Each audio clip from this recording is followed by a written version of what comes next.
Good afternoon or good evening, wherever you might be. My name is Kevin Michael Grace, and this is the KMG Show for Friday, June the 11th, 2021. I'm going to start off tonight by talking about Dr. Science, the god of science, America's doctor, Anthony Fauci.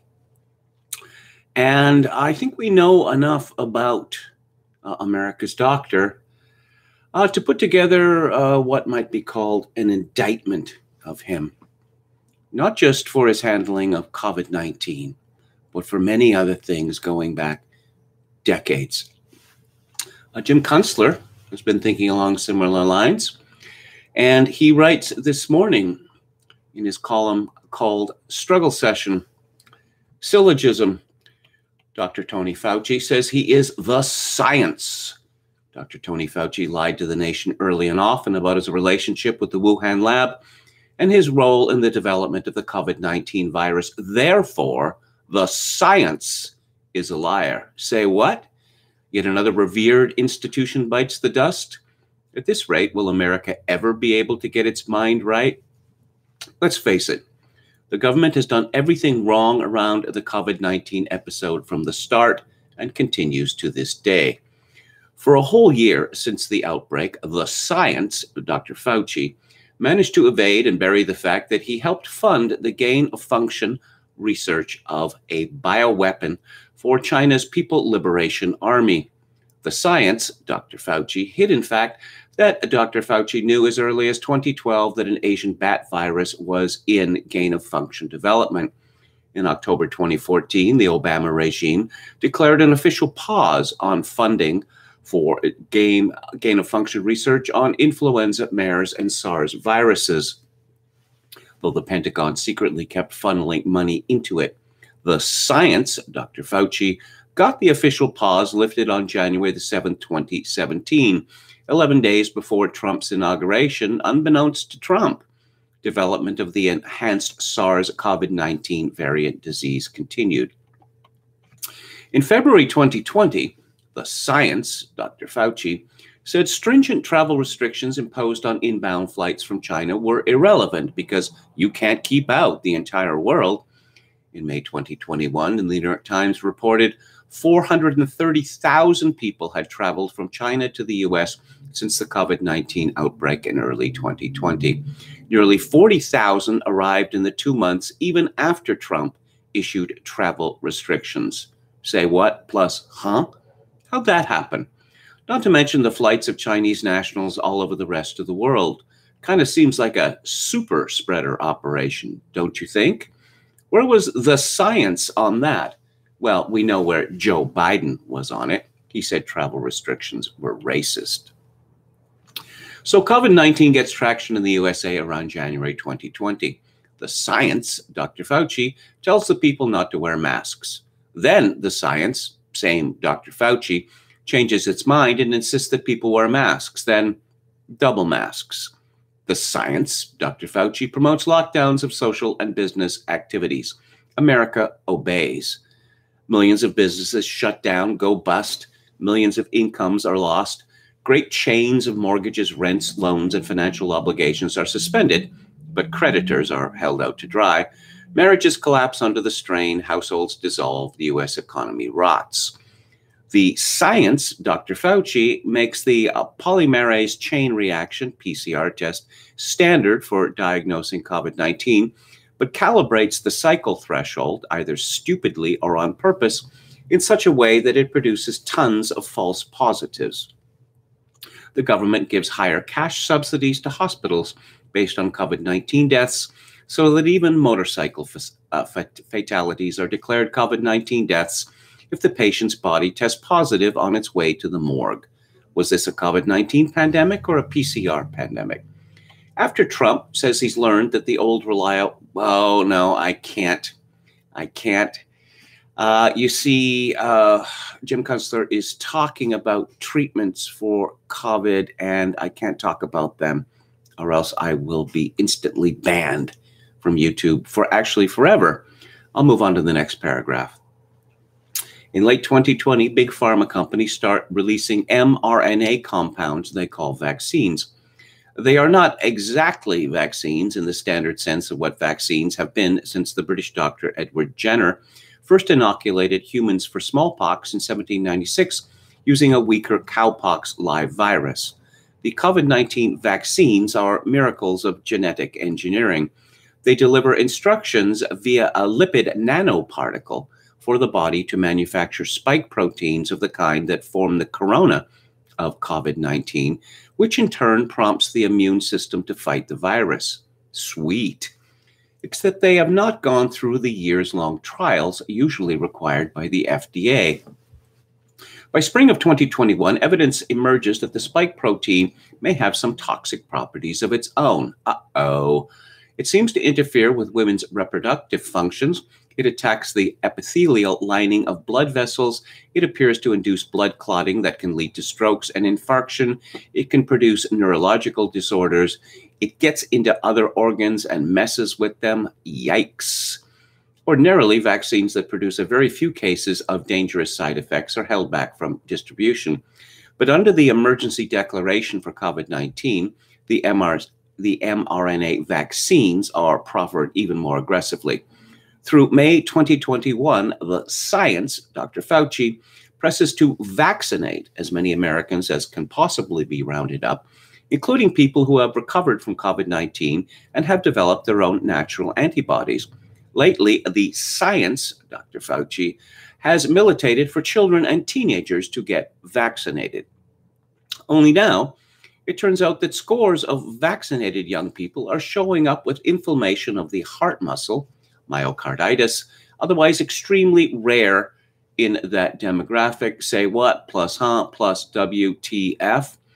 Does it not seem as if the science, Dr. Fauci, has lurched from one blunder to the next, while also withholding the truth from the public, lying about the origin of the disease and its, that is to say, his role in the development of the vaccines, and now rather desperately, it seems, trying to cover its, that is to say, his ass? What does Joe Biden and company do about the science, Dr. Fauci? Now, more and more, he looks like an albatross, the size of Rodan the flying reptile, around Biden's withered neck. But if they throw him to the wolves, they can no longer use Trump as the whipping boy for all the damage wreaked by COVID-19 and the government's response to it, not to mention its role in creating the gosh darn thing.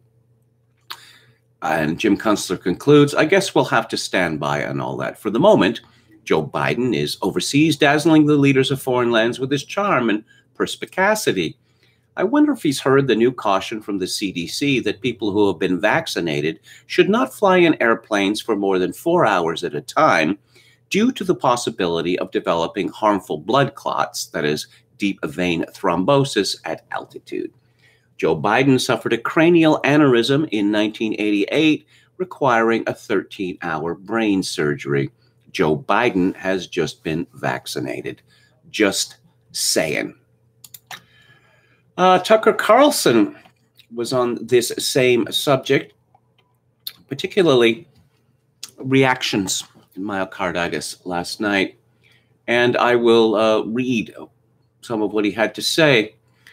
In January, Israel became one of the first countries in the world to give the new coronavirus vaccine to young people. At the time, Israel's education ministry said the vaccine was necessary so that students could sit for in-person exams. So schools mandated the shot, kids got it. What happened next? This week we found out.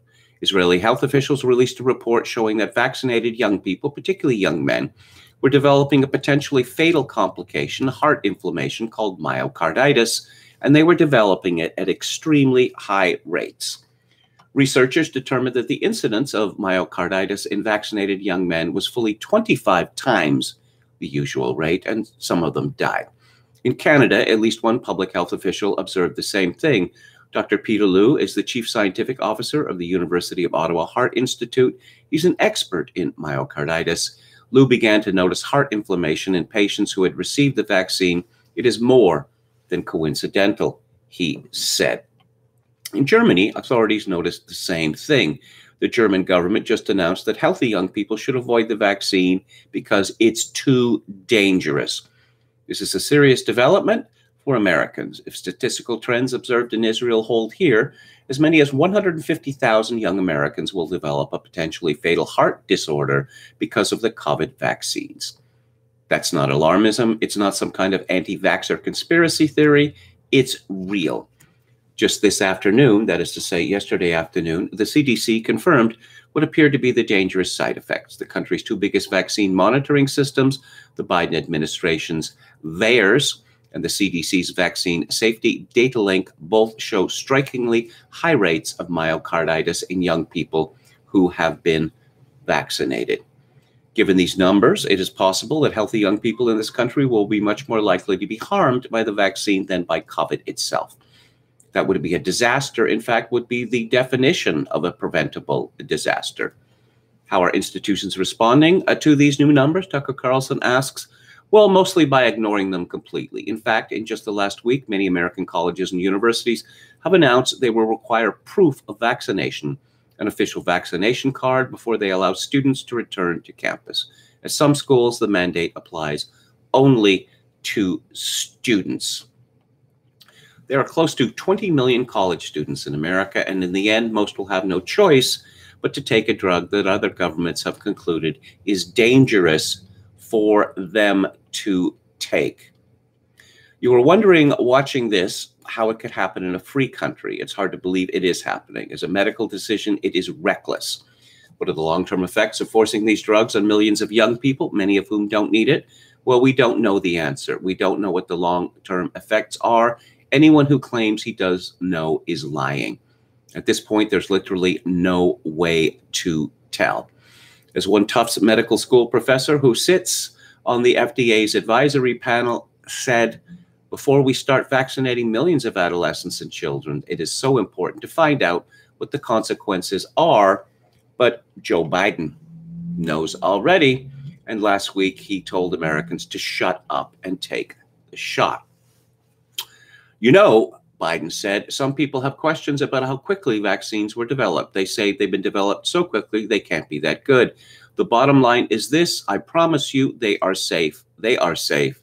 And even more importantly, they are extremely effective. Tucker Carlson comments, if the numbers out of Israel turn out to be real and applicable to this country, our population, the clip you just saw will live forever as one of the most destructive things a sitting president has ever said from the podium. Maybe the worst part is the administration should have known that this could be coming. Pfizer's own clinical trials of the vaccine showed disturbing effects on young people. You're seeing some of the results on the screen right now. Just a few weeks ago, despite this, the FDA approved the vaccine for 12 to 15-year-olds anyway, and now the age threshold for vaccination may be dropping. The New York Times is reporting that drug makers, including Pfizer and Moderna, are gearing up to vaccinate children as young as 6 months old this fall. Despite all this information, Joe Biden's personal COVID advisor is demanding that all college students get the shot. This is Zeke Emanuel, a senior fellow at the Center for American Progress. There are clearly places where you're congregating people that we should have mandates. Students in universities, my university, for example, faculty and staff, healthcare facilities, every healthcare worker ought to be vaccinated. I shouldn't have to worry. Has my doctor been vaccinated? Has that nurse been vaccinated? And, Emanuel added, I think employers ought to take this very seriously and consider mandating and requiring their workers to get vaccinated, especially if they're going to come back to the office. Carlson comments, you must get vaccinated. Okay, what's the risk? It tells you something that no one in authority ever seems to assess that or even mention the potential downside of vaccination. Transparency is the essence of medical ethics. So what is the harm rate from the COVID vaccines? You're not allowed to ask. Have you noticed that? They'll shout at you if you ask. This is really extraordinary.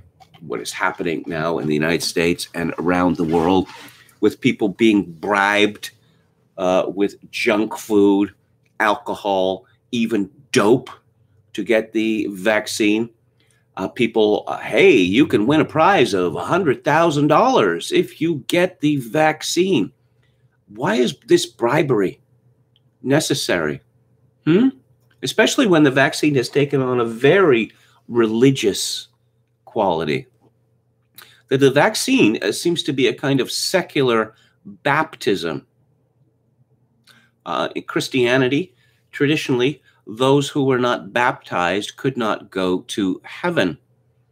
And it appears that under the new pseudo-Christianity that we live under now, those who have not been vaccinated, well, twice, and maybe 3 times or more, well, they can't go out to whatever is the atheists' version of heaven. And they will be outcasts on earth. They will be shunned. I want to talk a little bit more about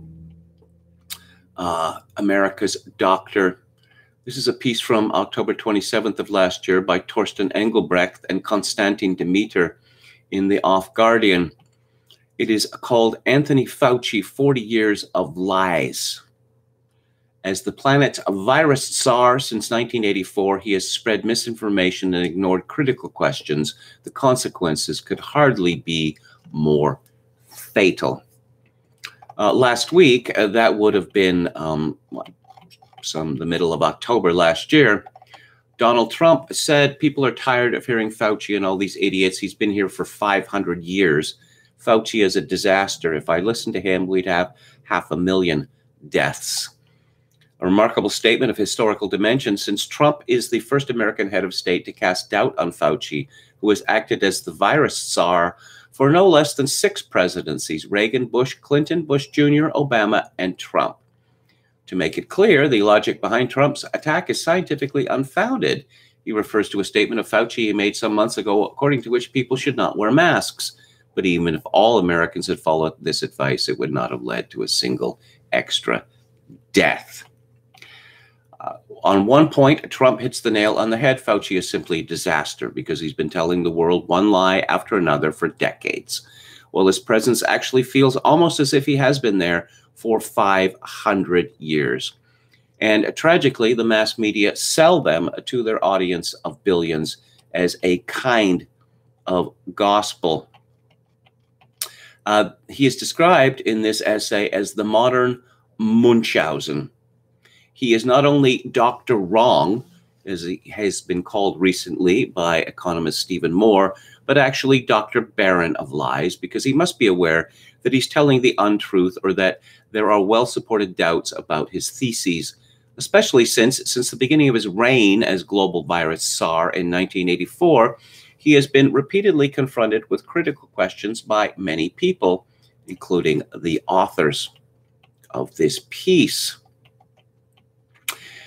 Not outlining the facts, but saying the untruth and not answering is a characteristic behavior that runs through Fauci's entire 36 years, in which the now 79-year-old has been director of the National Institute of Allergy and Infectious Diseases.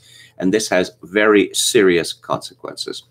Because with a current annual budget of almost $6 billion, Fauci's institute is a giant in AIDS, tuberculosis, malaria, and autoimmune research, while he himself is perhaps the most powerful man in the global virus caucus. And I want to get to the question of AIDS. As a fairy tale teller, a modern-day Munchausen Baron of Lies, Fauci has been since he became the director of NIAID in 1984, the year Ronald Reagan was U.S. president and AIDS was put on the world stage. This was a turning point in modern world history. Since then, the virus hunters enjoy godlike status, and this was accomplished by lies and deceit. Fauci played a decisive role in its creation, and the parallels to the installation of COVID-19 are striking. How Fauci's falsehoods turned AZT into a magic bullet. How could this happen? Not least due to the swine flu disaster in 1976, in which 50 million U.S. citizens were persuaded to get vaccinated, resulting in side effects in 20 to 40% of recipients, including paralysis and even death. The U.S. National Institutes of Health and the Centers for Disease Control and Prevention came into unsettled political waters at the end of the 1970s. As a result, The great contemplation began at these two most powerful organizations related to health policies and biomedical science. In fact, Red Cross officer Paul Cumming told the San Francisco Chronicle in 1984 that, quote, the CDC increasingly needed a major epidemic at the beginning of the 1980s to justify its existence, unquote. And the HIV/AIDS theory was a salvation for American epidemic authorities. As a result, all the old virus hunters from the National Cancer Institute put new signs on the doors and became AIDS researchers. Reagan sent up about $1 billion, just for starters. Noted Kary Mullis, who received the Nobel Prize for his invention of PCR, which plays a central role in the context of 2019. Mullins continued, suddenly anybody who could be claimed to any kind of medical scientist and who hadn't had anything much to do lately was fully employed. Among those who jumped over from cancer research to AIDS research, the best known is Robert Gallo. HIV didn't suddenly pop out of the rainforest of Haiti. It just popped into Bob Gallo's hands at a time when he needed a new career, Mullis said. And it started with big lies. The most important one was announced in April 1984 by Gallo, working under Fauci, when he claimed in a press conference that gained worldwide attention that, quote, the probable cause of AIDS has been found, unquote. Gallo's papers were printed in the journal Science over a week after his press conference, also after he had filed a patent application for an antibody test, later misleadingly named HIV test. Thus, nobody was able to review his work prior to his spectacular TV appearance and for some days afterwards. This presented a severe breach of professional scientific etiquette, and as review later showed, Gallo's studies did not deliver any proof for the virus thesis. Mullis commented, people keep asking me, you mean you don't believe that HIV causes AIDS? And I say whether I believe it or not is irrelevant. I have no scientific evidence for it. I might believe in God, and he could have told me in a dream that HIV causes AIDS, but I wouldn't stand up in front of scientists and say I believe HIV causes AIDS because God told me. I'd say I have papers here in hand and experiments that have been done that can be demonstrated to others. It's not what somebody believes, it's experimental proof that counts. And neither Montagnier, Gallo, nor anyone else had published papers describing experiments which led to the conclusion that HIV probably caused AIDS. Now, I'll just break in to say that Tom Bethel pointed out decades ago that this was surely the first time in history that the cause of a major disease was announced at a press conference. You know, no papers published. No, someone held a press conference. And then Margaret Heckler, who was the Secretary of HHS in the United States, says, oh, we've got the press conference, so now the money can start flowing. The article in Off Guardian continues, Mullis even had the opportunity to ask Montagnier personally about a reference proving that HIV causes AIDS, but he couldn't name one. Mullis commented, it was damned irritating. If Montagnier didn't know the answer, then who the hell did? Of course, whoever is in possession of a solid peer review study that proves that HIV causes AIDS may please present it to me or my co-author. Calling AZT trials scientifically controlled is like referring to garbage as haute cuisine. Such behavior, which smells of misconduct, runs like a golden thread through Fauci's 36-year history as director of the NIAID. A particularly blatant example is the approval of AZT that became the first authorized AIDS medication. The basis for this was the so-called Fischl study, which was published in July 1987 in the New England Journal of Medicine, and already then Fauci was in charge of federal AIDS funding. John Lauritsen, journalist, Harvard analyst, and active in the gay rights movement since the 1970s, had viewed the FDA documents on the Fischl study and came to the conclusion that the study was, quote, fraud. The Swiss newspaper Weltwoche termed the experiment a gigantic botch-up, and NBC News in New York branded the experiments conducted across the U.S. as seriously flawed. I'll just condense this to say, no double-blind studies were ever made regarding the drug AZT. for the reason that you have the drug which is given, you have the group which is given the drug, experimental drug, and you have the control group which is given a placebo. This broke down right from the very beginning. Everybody knew who was getting which pill, and they were swapping them. Off Guardian continues, the official study was not even worth the paper it was printed on. Not only was it financed by AZT manufacturer Wellcome, now GlaxoSmithKline, which was clearly a conflict of interest, but it was clear that Fauci's NIH and the FDA had far too cozy a relationship with Burroughs Wellcome, as Lauritsen writes. Apart from that, the study was stopped after only 4 months. Moreover, the official study had been conducted in a downright fraudulent manner. And AZT, poison, absolute poison. Celia Farber wrote for Spin magazine. You can stuff her stuff on AIDS online. It's absolutely invaluable. She wrote in 1989, a piece called Sins of Omission. And what do we know about this? What do we know about DNA and AZT? The scientific facts about AZT and AIDS are indeed astonishing, Farber writes. Most ironically, the drug has been found to accelerate the very process it was said to prevent the loss of T cells. And a scientist, Dr. Harvey Bialy, scientific editor of the journal Biotechnology, is stunned by the low quality of science surrounding AIDS research. When asked if he had seen any evidence of the claims made for AZT that it prolongs life in AIDS patients, Bialy said, "No, I have not seen a published study that is rigorously done, analyzed, and objectively reported." Bialy, who is also a molecular biologist, is horrified by the widespread of AZT, not just because it is toxic, but because he insists the claims its widespread use are based upon are false. "I can't see how this drug could be doing anything other than making people very sick," he says. Undeniably, according to Dr. Bialy, AZT kills T4 cells, white blood cells, vital to the immune system. No one can argue with that. AZT is a chain-terminating nucleotide, which means that it stops DNA replication. It seeks out any cell that is engaged in DNA replication and kills it. The place where most of this replication is taking place is in the bone marrow. That's why the most common and severe side effect of the drug is bone marrow toxicity. That is why the patients need blood transfusions. There is no good evidence that HIV actively replicates in a person with AIDS, and there isn't much HIV replication to stop. So AZT is mostly killing healthy cells.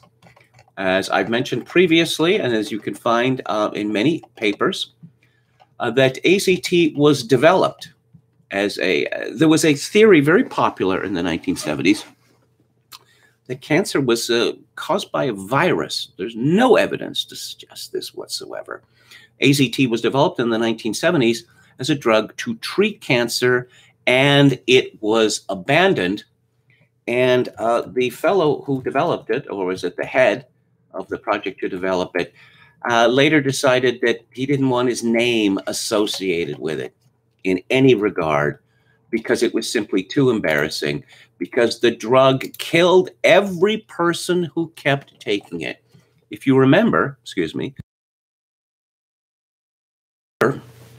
what you saw on your TV screens in the 1980s and the 1990s, the look of the typical person who was dying of AIDS, with the long, sweating, matted hair, the scraggly beard, the emaciated body, the Christ-like pose. This was AZT. This was AZT that was doing this. Fauci was the biggest cheerleader for AZT. He was centrally involved with its approval when it shouldn't have been approved, and he later went on to urge that even people who showed no signs of AIDS be given AZT. So how many thousands or tens of thousands of deaths was Fauci responsible for with regard to AIDS? But somehow apparently that doesn't make any difference.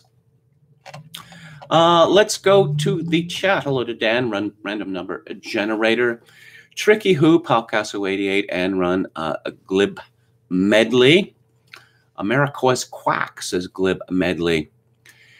Howard the Duck for Theater Thursday. I have seen that movie. I can't say that, you know, what the phrase worst ever was used. It's not the worst ever. It's just ill-conceived and, well, boring. Roulette Crack says, if you like Kunstler, the Quash podcast is similar.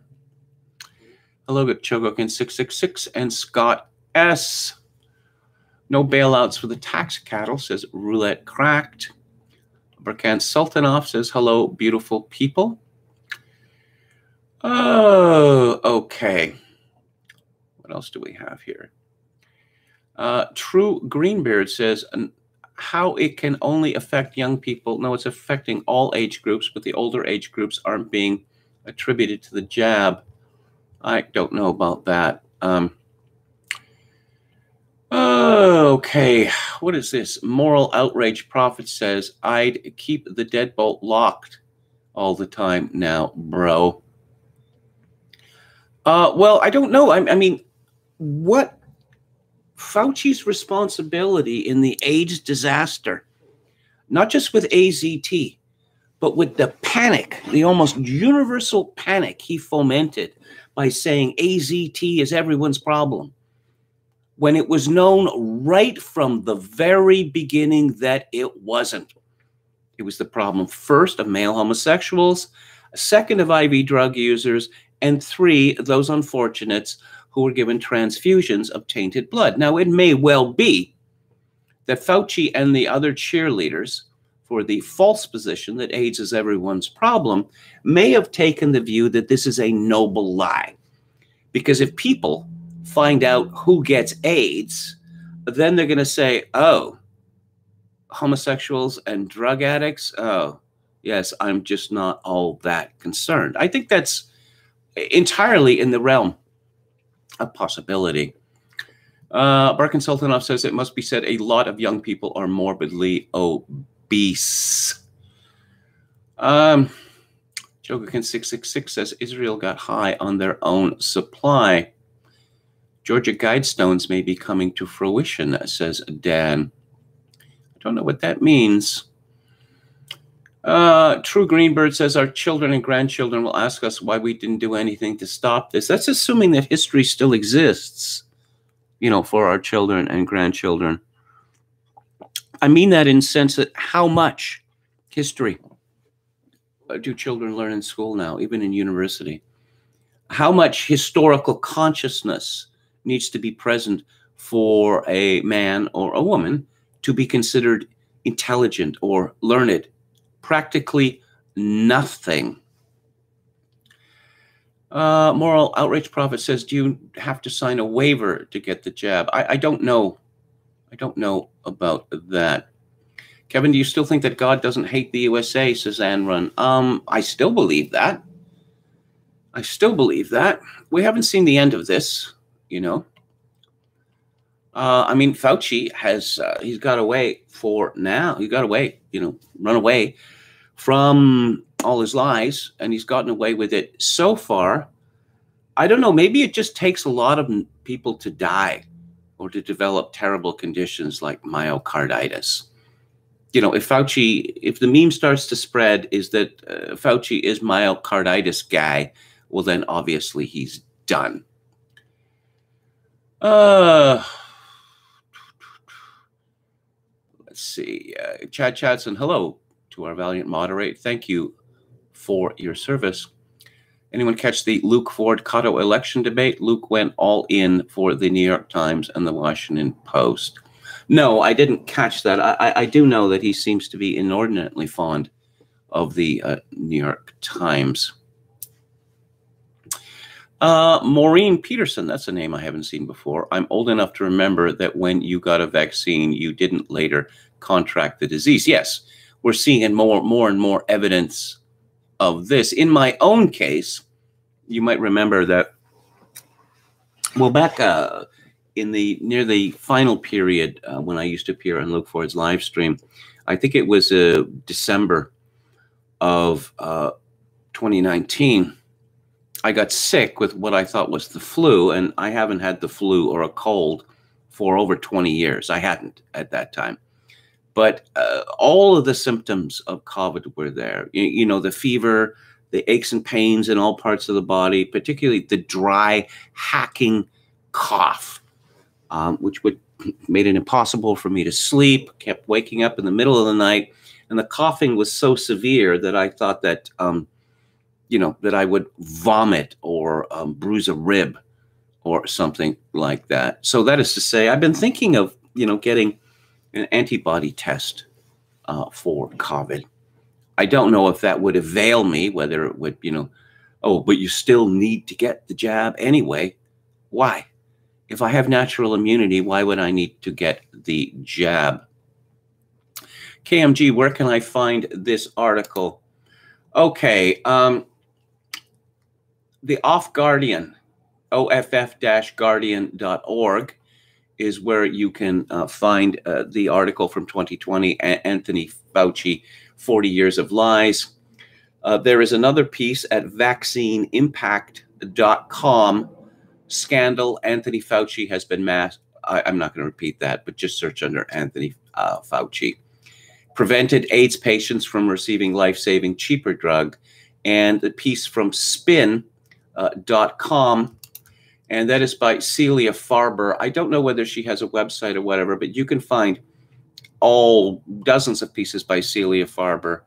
In fact, Lewis Lapham's sort of kiss-off when he stopped editing Harper's Magazine, his last issue contained a very, very long piece about Celia Farber, about AIDS, and the things that we know about AIDS that we're not allowed to talk about.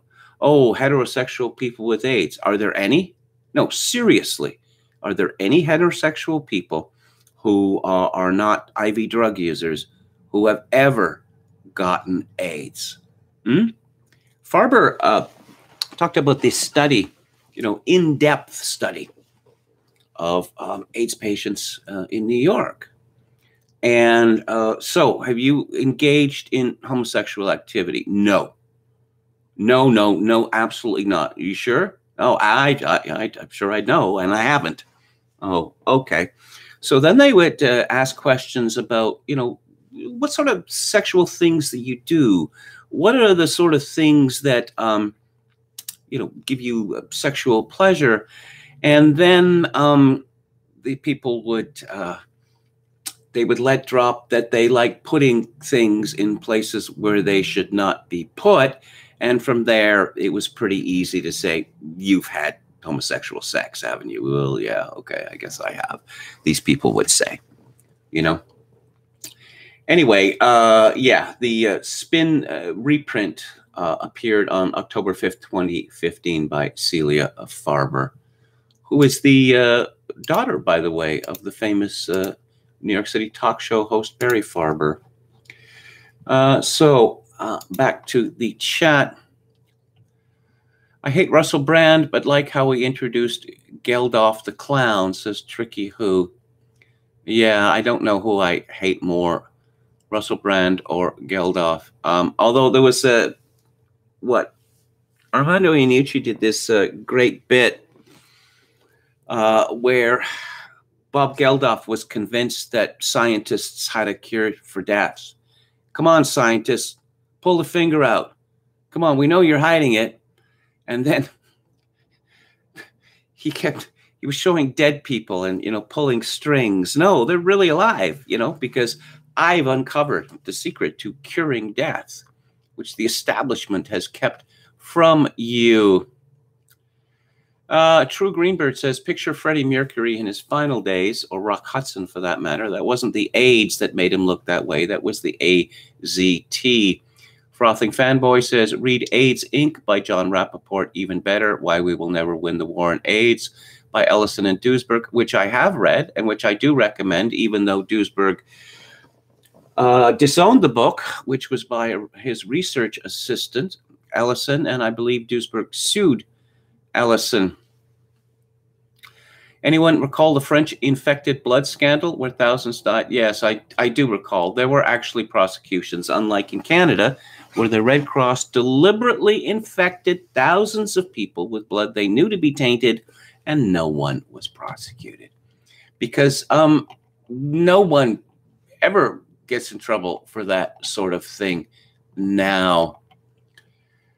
The term pause was for the profit Rockefeller medical system. Okay. Let's see. Maybe being an incel is not so bad after all, says Birkin Sultanov.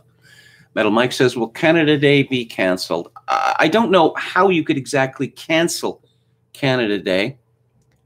Trudeau could say he's not going to show up on July the 1st to do something or other, and I suppose he could bully the premiers into doing that. But what difference would it make? I don't care for Canada Day because it's an entirely generic holiday that celebrates nothing except the putative superiority of immigrants. Dustin Kekta says, Isaac Asimov got AIDS from a blood transfusion and wouldn't shut up about it. Well, I don't know. I don't know if that had happened to me. I would shut up about it either.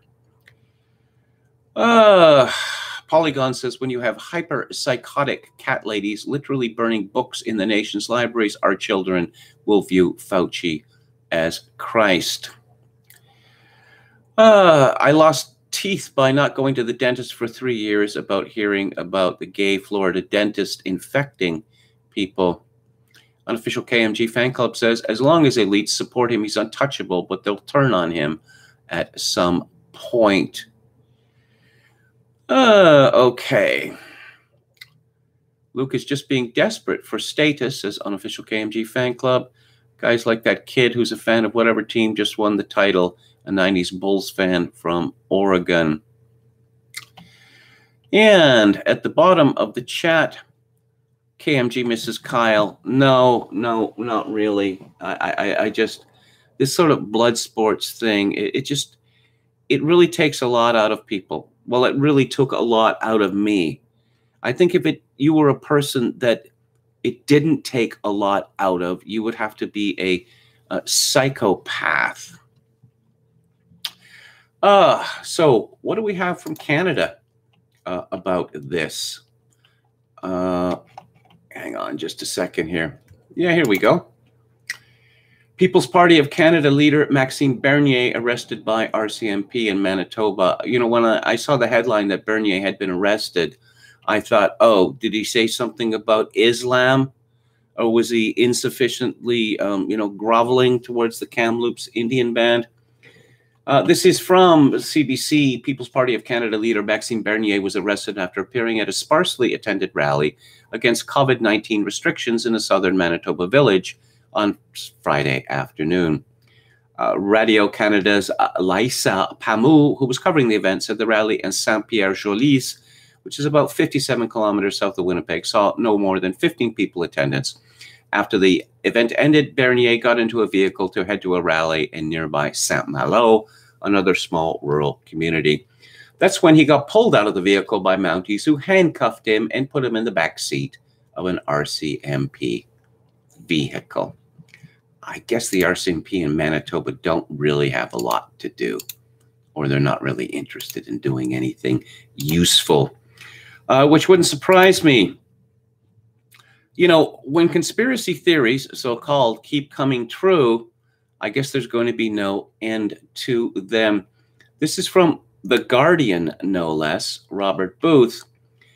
The government ran an exercise modeling the impact of a coronavirus outbreak 4 years before the COVID-19 outbreak, but tried to keep it secret, The Guardian has learned. The previous unpublicized exercise, Alice, took place in 2016 involving officials from Public Health England and the Department of Health and Social Care, and envisioned an outbreak of Middle East respiratory syndrome, MERS, which is caused by a coronavirus. A leading virologist said exercise Alice could have been completely relevant to the COVID response, which in the first weeks was shaped by flu pandemic plans. Separately, a senior government advisor on respiratory disease described it as odd that details of the exercises had not been provided to key advisory committees. Now who's being naive, Kay?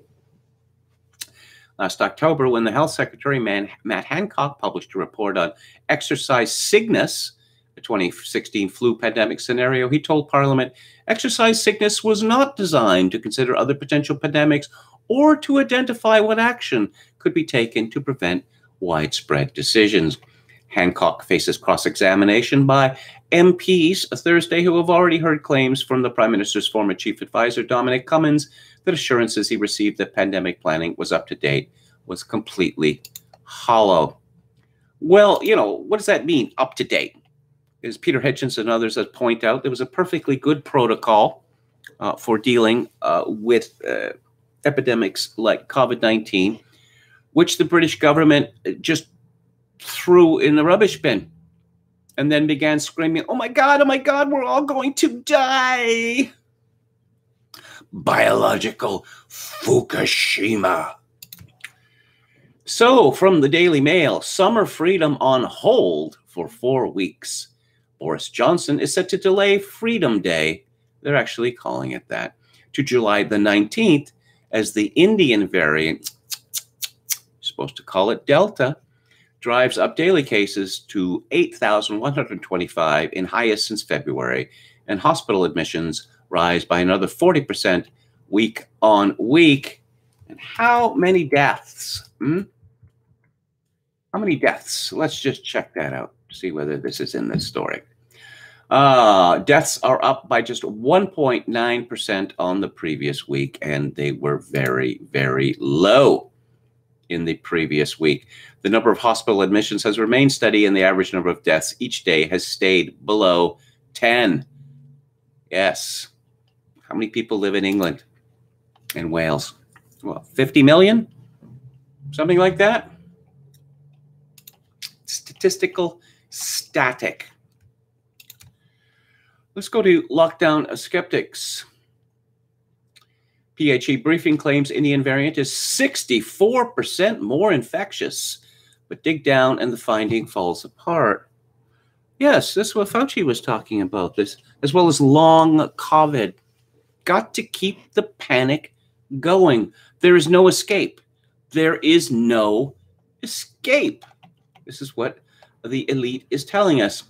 Nightclubs and bars may sue the government to prevent delay to COVID restrictions. June, yes, called off for at least 4 weeks. Yes, lockdown skeptics points out Florida has been open since September 2020. Texas reopened in March, but this delay means the UK won't be open until at least July the 19th. I'd like to say the Prime Minister will suffer the consequences at the polls for continuing to keep the electorate under extreme restrictions, ignoring the plain evidence from the US that reopening is safe, as well as the overwhelming evidence that lockdowns don't reduce transmission. But we all know most of our fellow citizens will buy the fear they're sold and lap up the lockdown, and likely reward the Conservatives at the next election for keeping them safe. The COVID tyranny continues. FDA tells people to throw Innova lateral flow tests in the bin. Okay, well, that's good to know. Stadium cancels tickets for June the 26th after discussions with government. Time to move on from focused protection. And ministers considering, yeah, okay, we saw that already. Lockdown behind increase in attempted suicides among Australians aged 5 to 25, says Youth Helpline. CDC to hold emergency meeting over 226 cases of heart inflammation in American teens who have had Pfizer or Moderna vaccines. The word gene therapy is not used with regard to these mRNA vaccines or pseudo-vaccines or neo-vaccines, I suppose you could say. That's what these things do on your body. Gene therapy. Do you think that if it was sold in that way, that is to say, truthfully, that as many people who have got vaccinated would have got vaccinated? This is from Reuters. Sweden sees dark clouds with outbreaks of COVID Delta variant. Swedish health officials warned Friday of worrying local outbreaks of the COVID Delta variant and urged people to get vaccinated to avoid a fourth wave of the pandemic. Sweden, an outlier in the fight against the pandemic with its no lockdown policy, has seen a steep decline in cases and hospitalizations in the past month after surges in infections in the spring. You mean when it was still wet and cold? Yes, people don't know how the atmosphere works anymore, and they don't understand how the seasons work. Warm is better than cold. Cold and damp makes people ill and exacerbates illness. But apparently, we've all forgotten that, or we're supposed to pretend that we have forgotten that. And let's go to Alex Berenson's Twitter feed. Okay, I talked about the VAERS data on COVID vaccine myocarditis yesterday. Attention citizens, your Department of Pandemia announces extended expiration dates for our miracle shots. You can now use them until 2037. Also try them as a weight loss supplement, or just sneak them in Junior's milk. We have lots, and they're all paid for. Attention citizens. What's this? Ask Rosie Memos. When NBC News posts the article, there's no Twitter warning, but when Rahim Kassam posts, it's suddenly deemed misleading. Berenson comments, it's real simple. That information can be disinformation depending on the platform. You savvy? Berenson says, remember, the vaccine fanatics want to pretend each individual side effect is the only possible side effect and compare the risk individually to the total risk of COVID. Wrong. We should be looking at cumulative risks.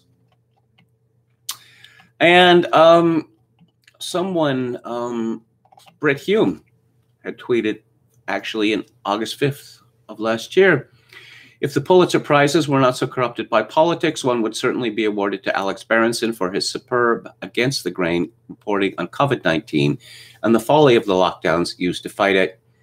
Berenson commented, next year, Brett Hume, next year for sure, right after the Times offers a balanced look at the science around masks. So, back to Canada. And today's word is Islamophobia. As you may know, a young man, a 20-year-old, I believe, ran over a family, a Muslim family in London, Ontario, this week, I believe, killing 5 and gravely injuring 1. But now everyone's against Islamophobia. What is Islamophobia? It means whatever they say it means. It is, in fact, a garbage term of no efficacy whatsoever. And the legitimization of it serves only to foment hatred of white people, Christians, and Jews. Ford government liberals still sniping over motion to condemn Islamophobia.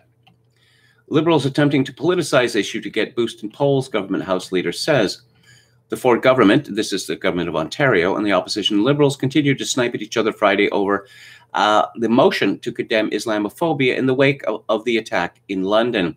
Sorry, it was 4 that was killed and 1 that was gravely injured. Liberal MPP Mitzi Hunter, first put forward the motion which calls on the Ontario legislature to unanimously condemn Islamophobia.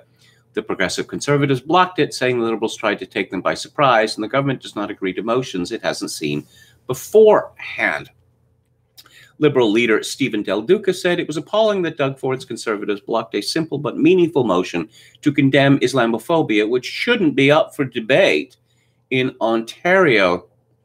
Paul Calandra, the government House leader, then demanded Del Duca apologize for lying to the people of Ontario and attempting to politicize Islamophobia to give his party a boost in the polls. Islamophobia is already a political term. It's a phony medical term, like transphobia and homophobia, that, well, these people are mentally ill. But wait a minute. I thought mental illness was part of life. It was supposed to be celebrated. We call it neurodivergence now. Again, this is the, Schrodinger's cat form of politics that we seem to have become inured to. Mitzi Hunter tweeted, at 12:01 a.m. Saturday morning, I will ask again for unanimous consent of the legislature to condemn all forms of Islamophobia. There's more than one, and to reaffirm support for the Anti-Racism Directorate. I hope Ford Nation will support and not play games. Okay. Another story from the CBC. Why this London, Ontario MP voted against a 2017 motion to condemn Islamophobia. Karen Vecchio, Conservative MP for Elgin, Middlesex, London, said this week Canada must end hate. Did she really say that? Did she? Because if she did, she's an idiot. Hate cannot be ended. Of course, what is hate? Who's defining what constitutes hate? If you say too many immigrants coming to Canada, immigration moratorium, or we don't want Muslims coming to Canada, is that hate? Lots of people say that it would be, but any attempt to eliminate hate is a totalitarian measure, which would fail, of course, but it would lead to more fractiousness and less liberty. So why did she vote against this in 2017? Vecchio said, I recognize the importance to the community and the importance to push this forward to understand racism and hate. So M103 today would look very different in my eyes. But back at the time when this was put forward in 2016, there was also another motion in the House that I had supported. It was much broader. I have spoken to Ikra Khalid, and I have respect for her, and I've worked with her on the Women's Caucus for some time. We had put forward a motion that was a bit different and much broader. It expanded to different religions. That included Sikh, Jewish, Islam. It expanded everything. Oh, okay. So who are you going to leave out? Are you going to vote to condemn hate? That would be pretty useful.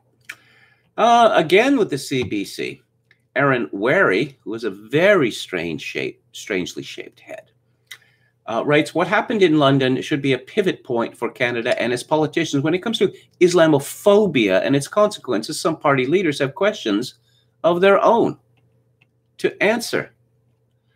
Oh, yes. Let's mention the Kamagatu Maru or the St. Louis again, or one is too many.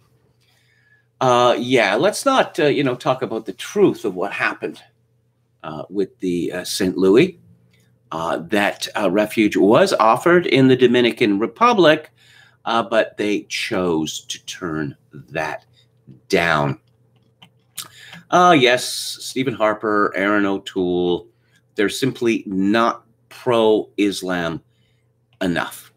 Oh, and what about Quebec? Evil Quebec, which doesn't allow civil servants to wear religious emblems. But obviously the feeling is that this crime in London can be exploited to somehow bully Quebec into changing the law. I don't think that's going to happen. Again from the CBC, John Paul Tasker, Tory senator asks if it's appropriate for an Indigenous colleague to hold an eagle feather. We used to call them Indians until, the day before yesterday, but of course now they're Indigenous.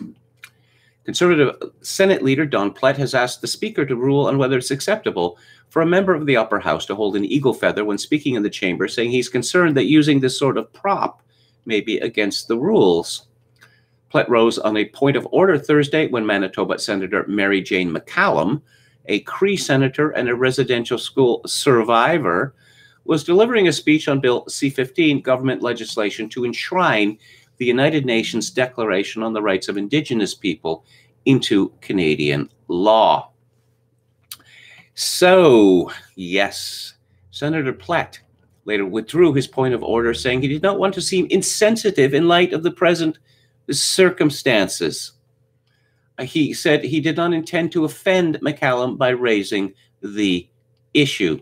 The House of Commons procedure and practice says that, quote, speakers have consistently ruled out of order displays or demonstrations of any kind used by members to illustrate their remarks or emphasize their positions. Similarly, props of any kind used as a way of making a silent comment on issues have always been found unacceptable in the chamber, unquote.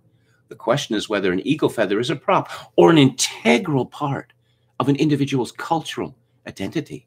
The eagle is considered sacred in First Nations and Native American cultures. Golly, I thought they considered everything sacred because it is said to be the bird that flies the highest and thus closest to the Creator. Its feathers are used in many ceremonies such as talking circles, healing ceremonies, and powwows. They represent honesty, truth, majesty, strength, courage, wisdom, power, and freedom. Yeah, it is a prop. It is a prop. Well, what's to stop Christians for saying that the cross is an integral part of their identity, hanging around the neck or even holding it up, a cross or a crucifix? Huh? What's to stop, I don't know, a metalhead from banging away at a modified Stratocaster saying this is an integral part of my identity? These are honest questions. By the way, we all know how this is going to end. Oh, yeah, you're Indigenous. You're a survivor. So you get to do whatever you want. And it would be racist of us, white supremacist, to make an objection to you breaking the rules. And you know what the rules are. We all know what the rules are. Lawrence Martin, distinguished political correspondent, latterly of the Globe and Mail, American extremism is infiltrating Canada, and there's no easy fix. When a pundit such as Lawrence Martin tells you there's no easy fix, what he's saying is that he has very nasty things in mind.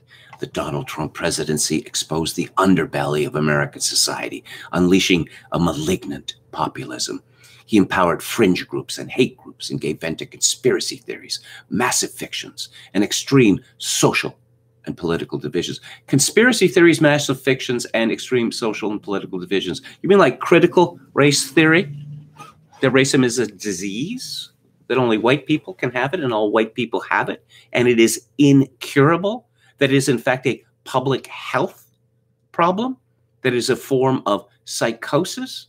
Does that sound like a conspiracy theory, a massive fiction causing extreme social and political division to you? Well, of course it is. Canada's had its share of these afflictions to begin with, but there's been a significant spillover effect in the past few years.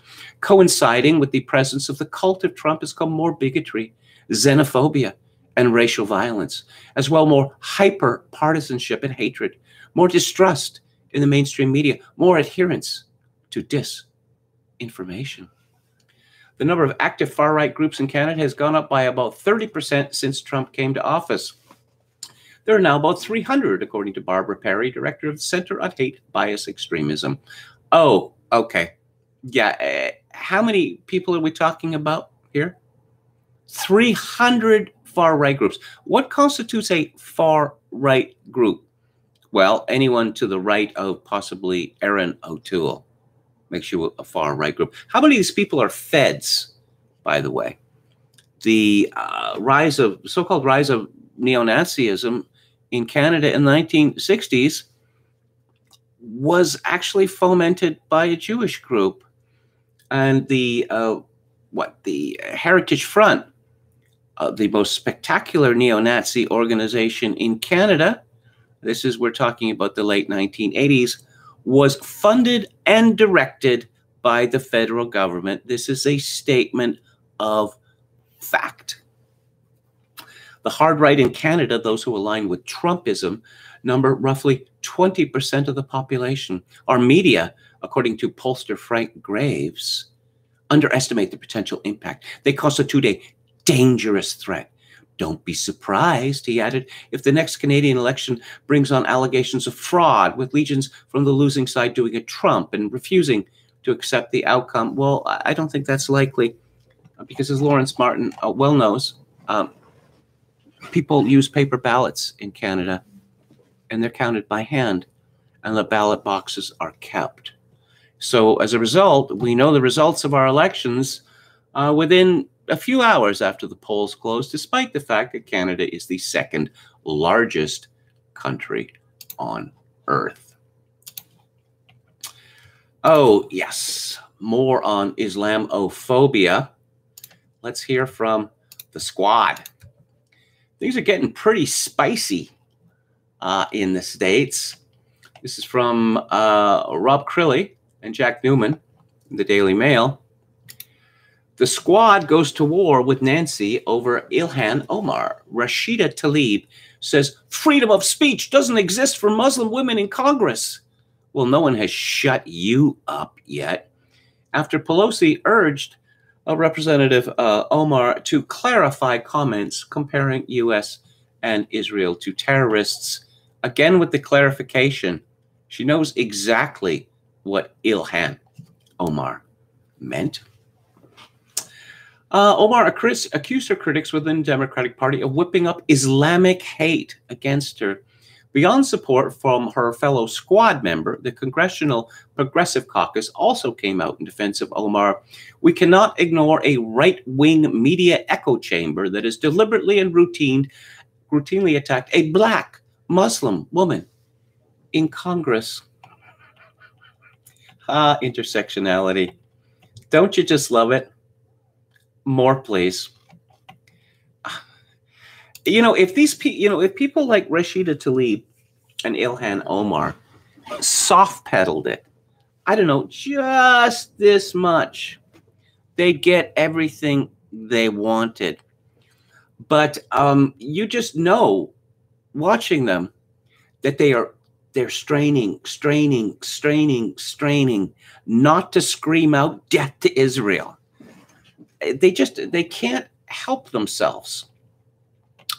I saw this piece in, what was it, The Telegraph, I think it was, by Harry Mount, talking about Boris Johnson and how his agenda is not woke like Joe Biden's, and this explains some of the tension between them. And I thought, really? It's not woke? Boris Johnson is led around by the nose or some other appendage by a not very attractive woman who is his third wife, who is woke is all get out and throws her weight around. Oh, no, this person has to get the spokesperson job, not this person. Not woke is Boris. But according to the Mail, he's showing his true colors. Boris Johnson urges world to be, quote, more gender neutral, feminine, and green, unquote, as it builds back from COVID in bizarre opening remarks at G7 summit. Number 10 said Johnson's feminine recovery comment was a reference to a $430 million fund for children's education. Children are roughly half men, half women. I mean, last time I checked, as the leaders, including U.S. President Joe Biden, sat around a table before the first session, Johnson told them that they need to build back better and be united in our vision for a cleaner, greener world. I think that is what the people of our countries now want us to focus on. How about a return to something resembling normalcy? How about focusing on that? But back to Bojo. They want us to be sure that we are beating the pandemic together and discussing how we will never have a repeat of what we have seen, but also that we are building back better together. Gibberish. Building back greener and building back fairer and building back more equal. And how shall I, in a more gender neutral and perhaps a more feminine way? Okay.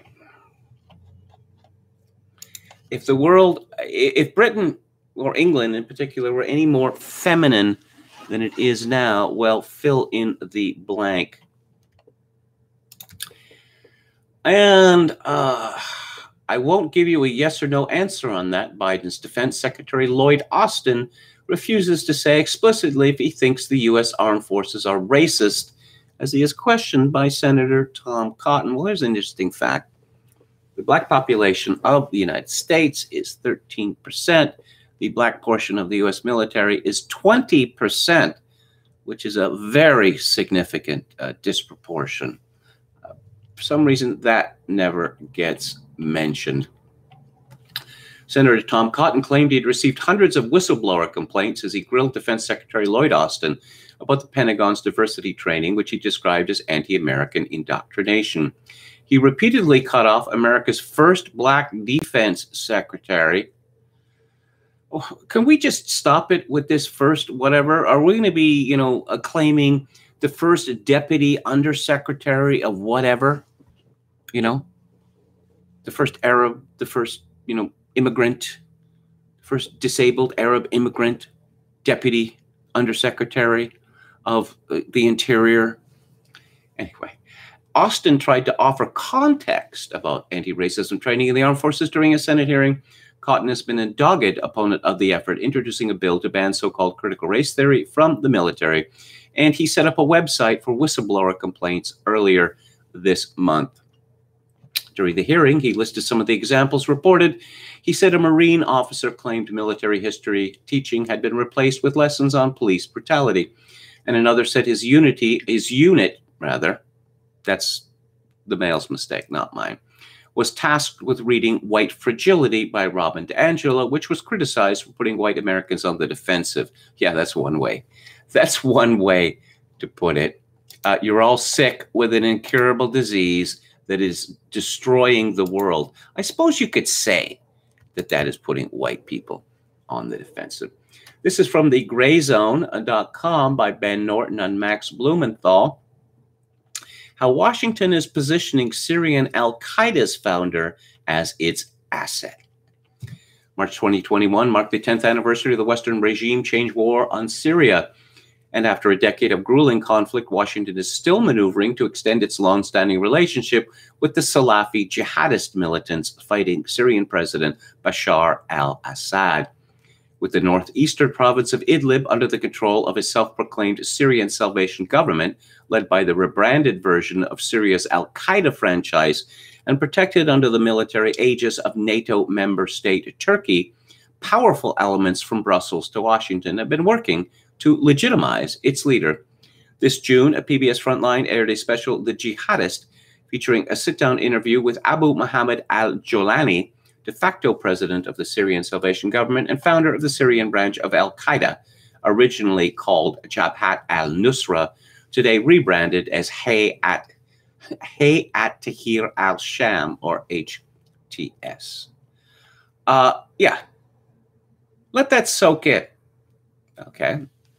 Al-Qaeda, which means the base. Al-Qaeda is clearinghouse for information for Muslim terrorists. But it was public enemy number one in the United States after 9/11. And then a decade after that, we start hearing that this fellow Assad is the worst person in the world. He's about to be Saddam Hussein.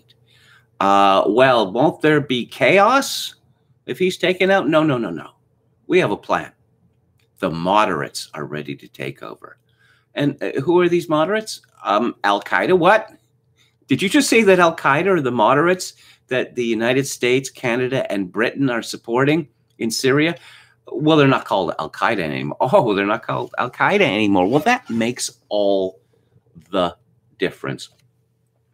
Assad's government may be guilty of many things, but as far as the progressives see it, and I suppose the professional foreign policy establishment sees it, you see, Assad is not a Sunni Muslim, and his government protects Christianity, and that is the gravest of sins, actually, amongst the foreign policy experts, because they hate Christianity with a passion. A semi-literate vanity project, Meghan Markle's new children's book, The Bench, is slated by critics in very harsh reviews, but creeps to number 40 on the Amazon bestseller chart. Critics of Pan the Book, The Telegraph's Claire Alfrey, called it semi-literate, and writing, "One wonders how any publisher could have thought fit to publish this grammar-defying set of badly rhyming cod homilies, let alone think any child anywhere would want to read it. But that's Planet Sussex for you, or even the business of raising a family is all about the brand." Meanwhile, The Times' Alex Connell described it as a self-help manual for needy parents, adding, "The story is so lacking in action and jeopardy, you half wonder if the writing job was delegated to a piece of furniture." Wow. And the Amazon reviews are not good at all. But getting the name out, that's part of being a brand. A long but worthwhile essay and at revolver.news, Yale law descends into commie hell with ostracism and harassment of two beloved old school liberal professors. And those professors are married to each other, Amy Chua and Jed Rubenfeld. Yale Law School is imploding, the essay begins. What might be the single most prestigious academic institution in the United States is tearing itself apart in a manner befitting a Warsaw Pact country, with students spying on professors and on each other, politically motivated inquisitions, and absurd demands for preferential treatment based on identity politics. On March 26, a group of students at Yale Law School approached the dean's office with an unusual accusation. Amy Chua, one of the school's most popular but polarizing professors, had been hosting drunken dinner parties with students and possibly federal judges during the pandemic. Her husband, Jed Rubenfeld, also a law professor, is virtually persona non grata on campus, having been suspended from teaching for 2 years after an investigation into accusations that he had committed sexual misconduct. As it turns out, at Yale University Law School, there are no grades. You know, there's no cum laude, summa cum laude, maximum cum laude, or anything like that, which has led to a situation whereby I'm a minority. I want a top job after Yale Law. I rather long for the old days when lawyers won their spurs by proving their mettle in courtrooms. No, you just get accepted into Yale Law, and then it's set. Your future is secured. You know, in the old days, lots of people didn't actually go to law school. It was not necessary, but credentialism rules all now. I recommend this piece in Revolver. It's just universities today are just so sickening that I don't know. I rather think that perhaps Chua and Rubenfeld would be better off. I don't know. Just say, you know, we'll each piss off for, I don't know, $5 million each or whatever, you know.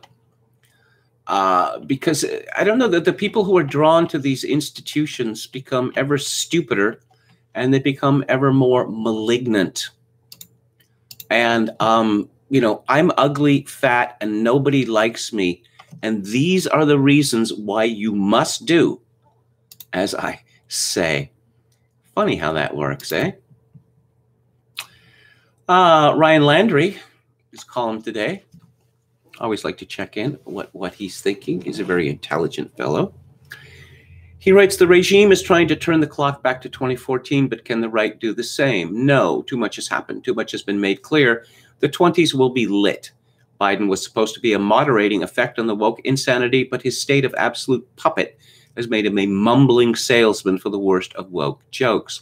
Things are not going back, and this poses problems and advantages for the right. A major disadvantage is that there is no billionaire coming in to save the right. No one is coming. Every institution is under the left's control. The war on terror is pivoting inward, and anyone to the right of Biden is a potential terrorist. A major disadvantage is the censorship issue. This applies to deplatforming in a broader sense. The potential for the type of meme magic of the old days is gone. It is hard for a meme to go viral. A major advantage is that everything is clear now. People know about the NGO poison. Corporations are just as bad as the government bureaucracies with pushing ideology. With the military going woke, the normie right might finally wait a second before blindly supporting armed intervention. After 5+ years of media insanity, all know the media is the enemy. Add in universities and soon public schools as CRT sees some sunlight. All our institutions are corrupt, is the cry. Okay, so we can enjoy tearing them down. The broader right is now aware of this. Memes still spread. Broader right understands and posts that having a family is punk. Chapo launders are memes. Some mainstream right outlets propose policies we discussed 5 years ago. Now is the time, which our entire crew has been pushing since we started, to build networks, wealth, and assets. Burrow into bureaucracies. A man with $1 million in the bank is not as useful as a man who allocates where millions go via funding from his institution. It is a long haul and one of outlasting. Survive the chaos and inherit the next stage. Make things difficult enough, and the other side will be open to new arrangements. There will be chaos. We see it in a couple of cities, and the empire's fringe is starting to push back. This will flow inward and be timed with the decline of our big cities. They might be able to blame wreckers, aka rednecks, in Pennsylvania for a while, but it will be Philadelphia's fault. The bad governance is locked in due to vote banks.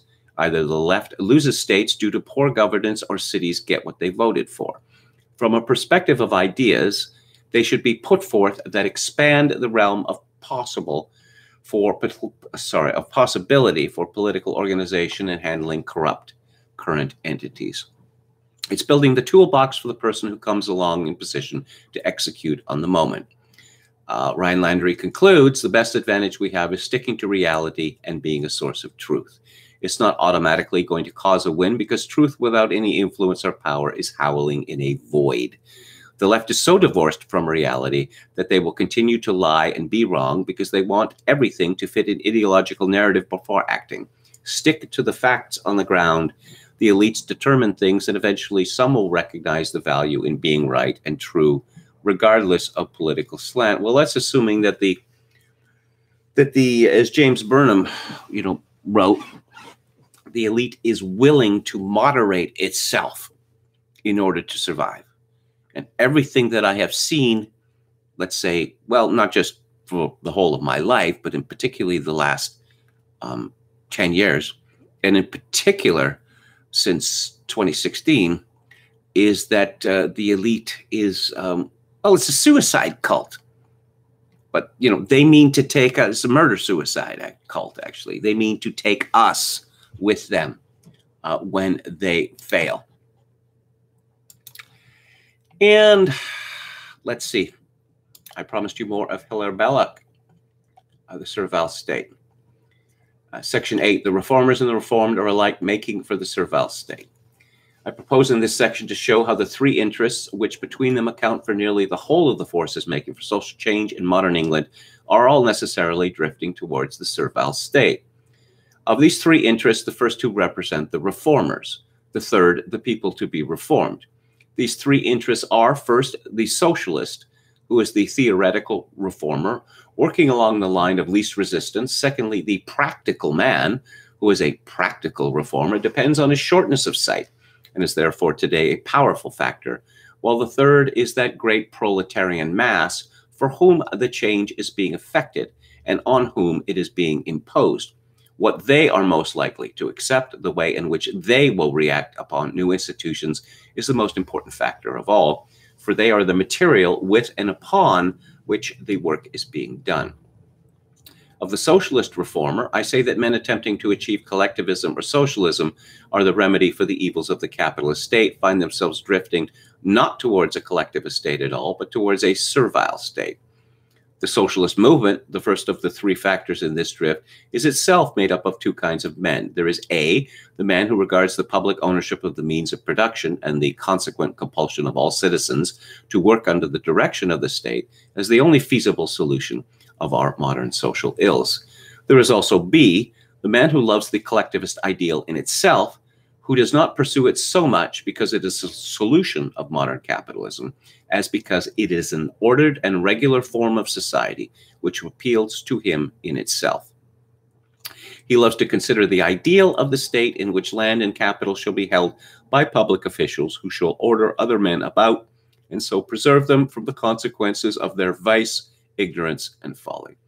These types are perfectly distinct, in many respects antagonistic, and between them they cover the whole socialist movement. Now imagine either of these men at issue with the existing state of capitalist society and attempting to transform it. Along what line of least resistance will either be led? A, the first type will begin by demanding the confiscation of the means of production from the hands of the present owners and the vesting of them in the state. But wait a minute. That demand is exceedingly hard to accomplish. The present owners have between them and confiscation a stony moral barrier.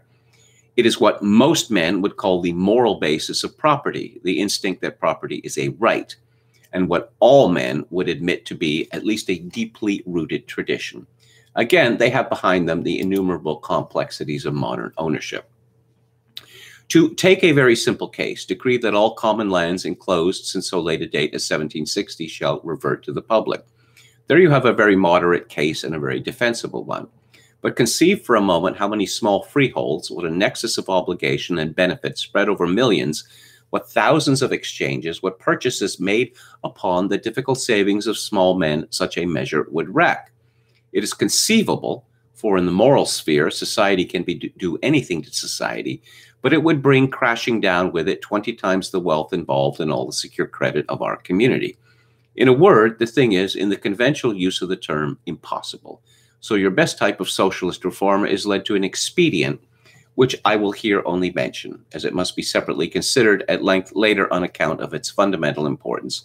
The expedient of buying out the present owner. It is enough to say in this place that the attempt to buy out without confiscation is based upon an economic error. This I shall prove in its proper place. From the moment I assume it and pass on to the rest of my reformer's action. He does not confiscate then. At the most, he buys out or attempts to buy out certain sections of the means of production. But this action by no means covers the whole of his motive. By definition, the man is out to cure what he sees to be the great immediate evils of capitalist society. He is out to cure the destitution which it causes in great multitudes and the harrowing insecurity which it imposes upon all.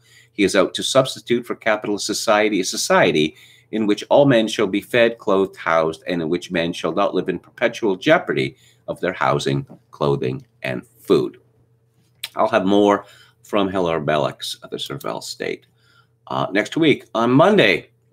And before I move to the book club, I want to talk about a story, as so many of the stories I discuss in this space, which is both wholly remarkable and wholly quotidian, because we live in clown world now. And not the clowns that people like, the scary clowns. This is a story by Noah Scheidlower in the New York Post. Haters be damned. I'm 23 and I love my wrinkly 60-year-old girlfriend. TikTok lovers, one is 23 and the other 60, refuse to succumb to online trolls who label their non-traditional romance disgusting while shaming her decomposing face. Well, I suppose the New York Times is too shy, or the New York Post is too shy to let us know up front that I suppose one of the reasons that this is a non-traditional romance is not only because the man is 23 and the woman is 60, but the man is black and the woman is white. Social media's hottest new couple embodies two of the most romantic cliches. Love is blind and age ain't nothing but a number. Despite a 37-year age gap, these unabashed lovebirds are braving a barrage of trolls to take TikTok by storm, with popular clips of them dancing and smooching.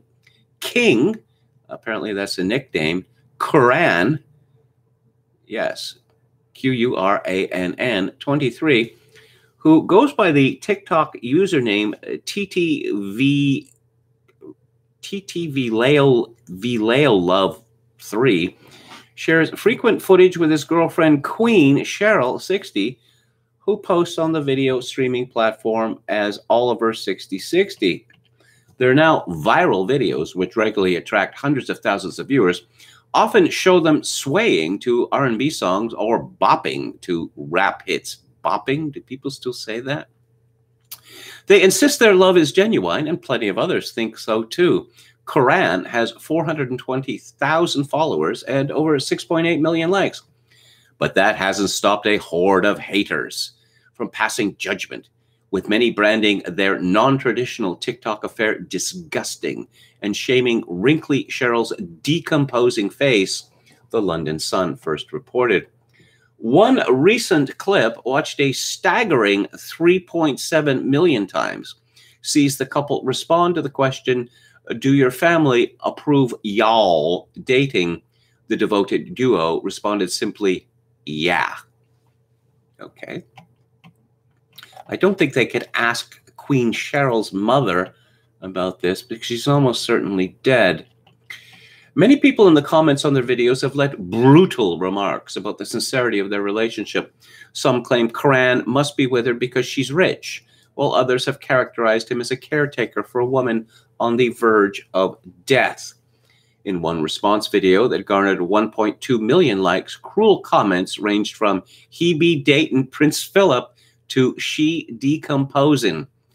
In another, commenters shamed Cheryl as a poor thing who can barely walk and dragged her as someone who will need oxygen and a life alert every time they post a dancing video. Despite the hateful comments, the couple claims they have received support from their respective families, including Cheryl's kids, who are older than Karan. However, Cheryl, who revealed she has an eating disorder, oh, this just gets better and better, has been especially criticized for facial wrinkles that make her look like Karan's great-grandmother, and the pileup has taken its toll on her man. One video, captioned "Me defending my girl" in the comments section, features Karan throwing household items in a fit of anger aimed at Cheryl's online bullies. It sounds kind of feminine. We might have a clue there. The couple has also taken to Instagram Live to speak out against haters. In one recent video post, Cheryl said, "We are not doing anything wrong. We dance. We spread positive vibes. We have a lot of good things going for us, and I'm not going to let the haters win." Karan has also directly responded to hate comments about Cheryl's wrinkles as looking worse than a cabbage, telling viewers the reason they send hate mail is because nobody look at y'all the way I look at her. And there's a video, TikTok video here, where, imagine a 60-year-old anorexic woman as, the Grim Reaper? That's what this woman looks like. I'm not expecting a 60-year-old woman, to look, beautiful. This woman looks like a ghoul. There's no hyperbole here. She looks like a ghoul. And we find out she has an eating disorder. This is certainly not the first younger, older coupling to deal with online haters. In 2019, a couple with a 24-year age gap gained popularity on Instagram for being crazy in love. Many celebrity couples, such as Lionel Richie, 71, and 30-something Lisa Parigi, have also received a fair mix of hate mail and supportive comments online. Lionel Richie is rich and famous. He is a man as well. Oh, the double standard. Yes, there's a double standard, and there's always been a double standard for many, many reasons. One of which is that, when a man loves a woman, typically he wants a child, perhaps more than one. And of course, Cheryl is long past childbearing, even leaving aside the issue of her anorexia. I don't know, this story is really an example of concern trolling. Does Noel Scheidlower, does he really get the warm fuzzies looking at pictures and videos of this hideous duo? Does he not ask himself about the possible motives for Quran getting involved with this woman and then testifying to the world about it? Could this not be a scam? I'm reminded of that novel was made into a movie, How Stella Got Her Groove Back. I think that's the one.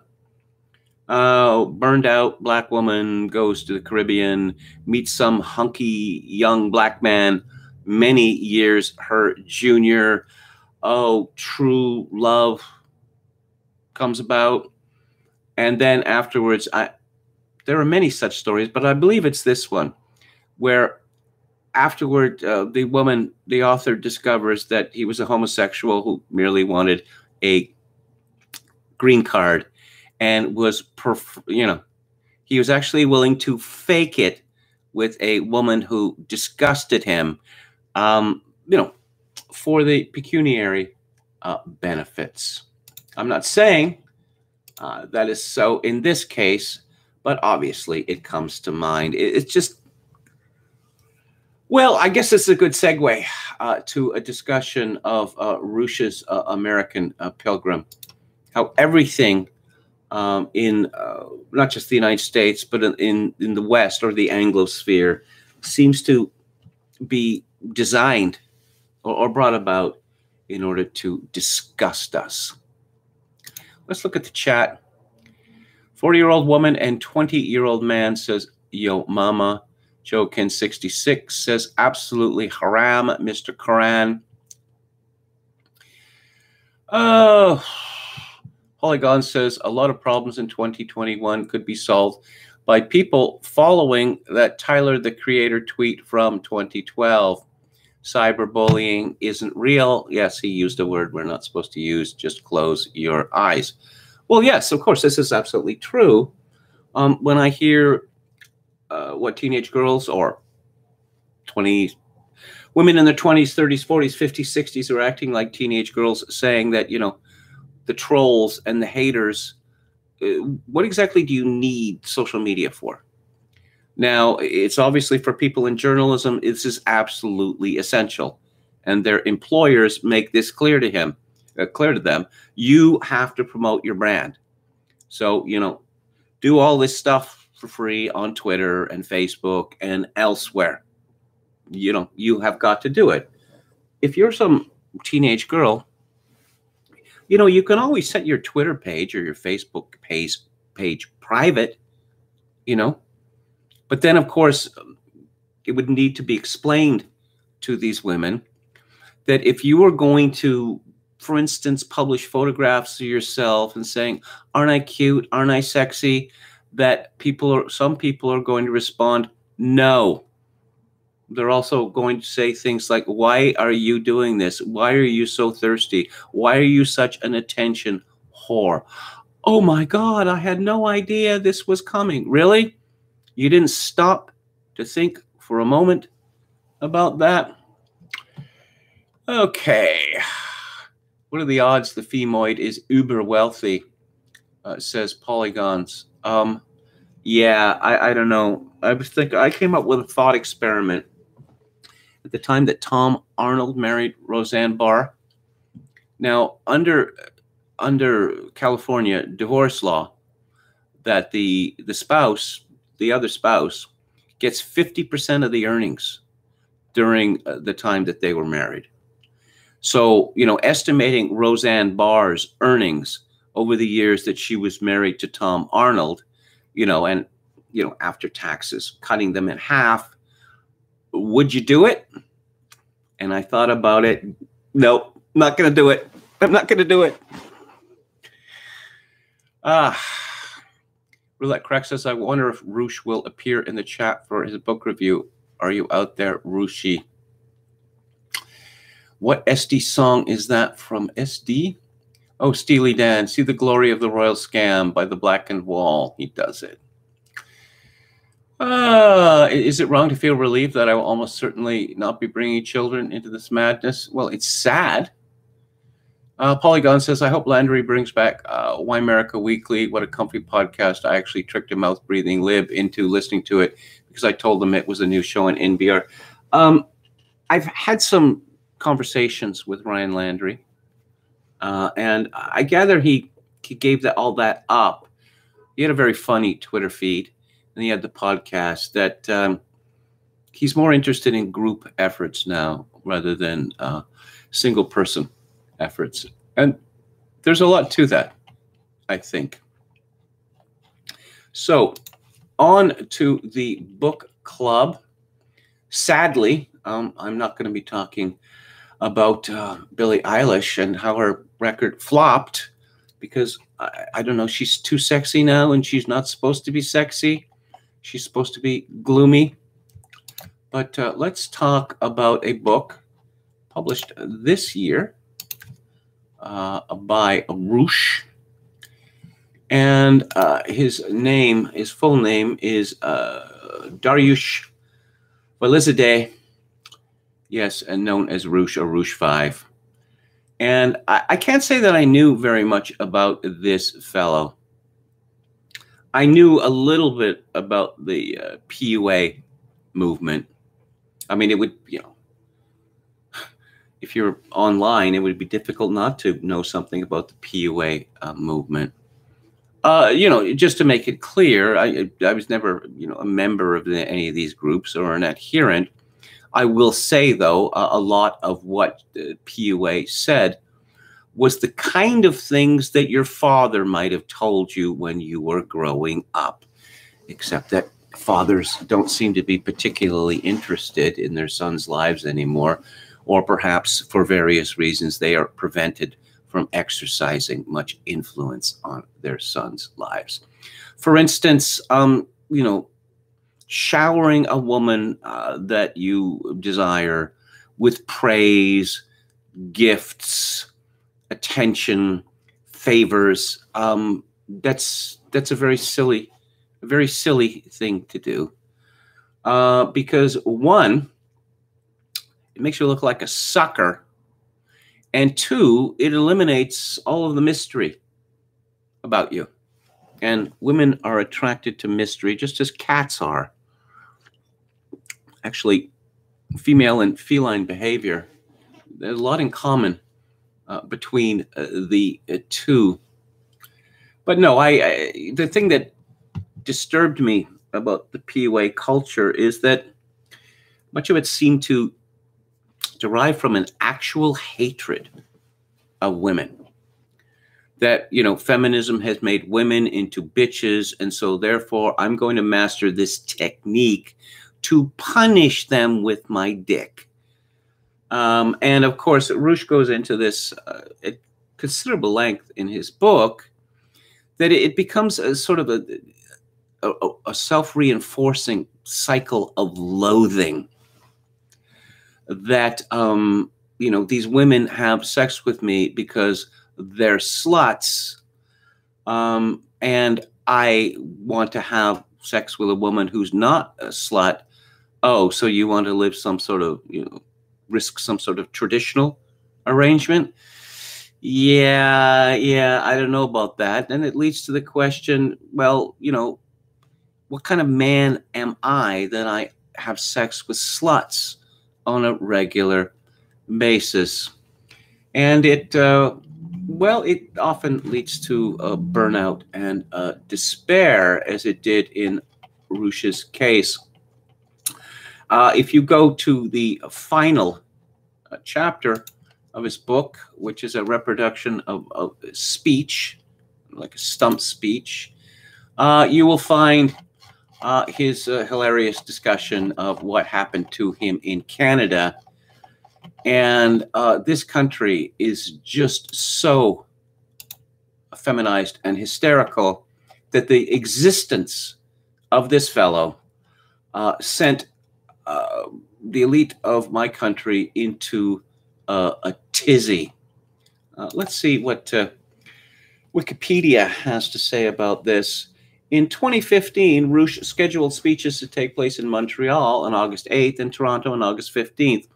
In July 2015, Vancouver resident Sarah Parka Tolson launched a petition on change.org that called for Roosh to be barred from entering Canada, accusing him of violating Canadian hate speech laws. It garnered over 38,000 signatures. Concordia University, boy, you can't get much more bog standard than Concordia. Student Fanny Gadues publicized the petition and was interviewed by the media following her efforts with Montreal resident Aurélie Nix to organize a protest event in Montreal. Nix also lodged a complaint against Rouche with the police, saying that he had incited his followers to make rape and death threats against her.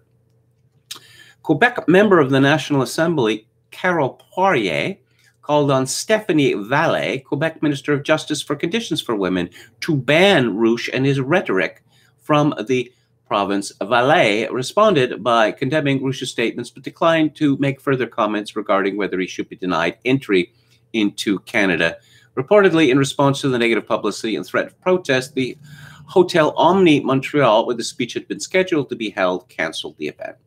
Rouche asked that his followers assist him in a counterattack against the demonstrators by collecting personal information about them. Rouche stated that the event location was changed to a different venue and took place on August 8th as scheduled, with about 34 people in attendance. Afterwards, a group of protesters confronted Rouche at a local bar and threw drinks at him, prompting him and his companions to leave the bar as the group followed while continuing to scream at Rouche and curse him. Rouche filed a complaint with police over the incident, and police said they were investigating a person known as Jennifer, who was alleged to be one of the assailants. Contributors in the National Post and Toronto Star, while taking exception to Rouche's opinions, later criticized the protesters for trying to deny Rouche his right to free speech, for assaulting him in the bar, and then for celebrating the assault. Before Rouche's scheduled speech in Toronto on August 15th, City Council Norm Kelly and Mayor John Tory, who is the fag end of the Canadian aristocracy, denounced Rouche and encouraged city venues to turn him away, declaring publicly he was not welcome in Toronto. On August 15th, a protest against Rouche, attended by Member of Parliament Sherry DeNovo, was held at Queen's Park. Later that day, Rouche tweeted a photograph of himself at what he said was the event venue in Mississauga and said he delivered his speech to 56 people. Both Rouche and the protesters declared victory in their dispute over his appearances in Canada. So, I was impressed by this book, perhaps despite myself.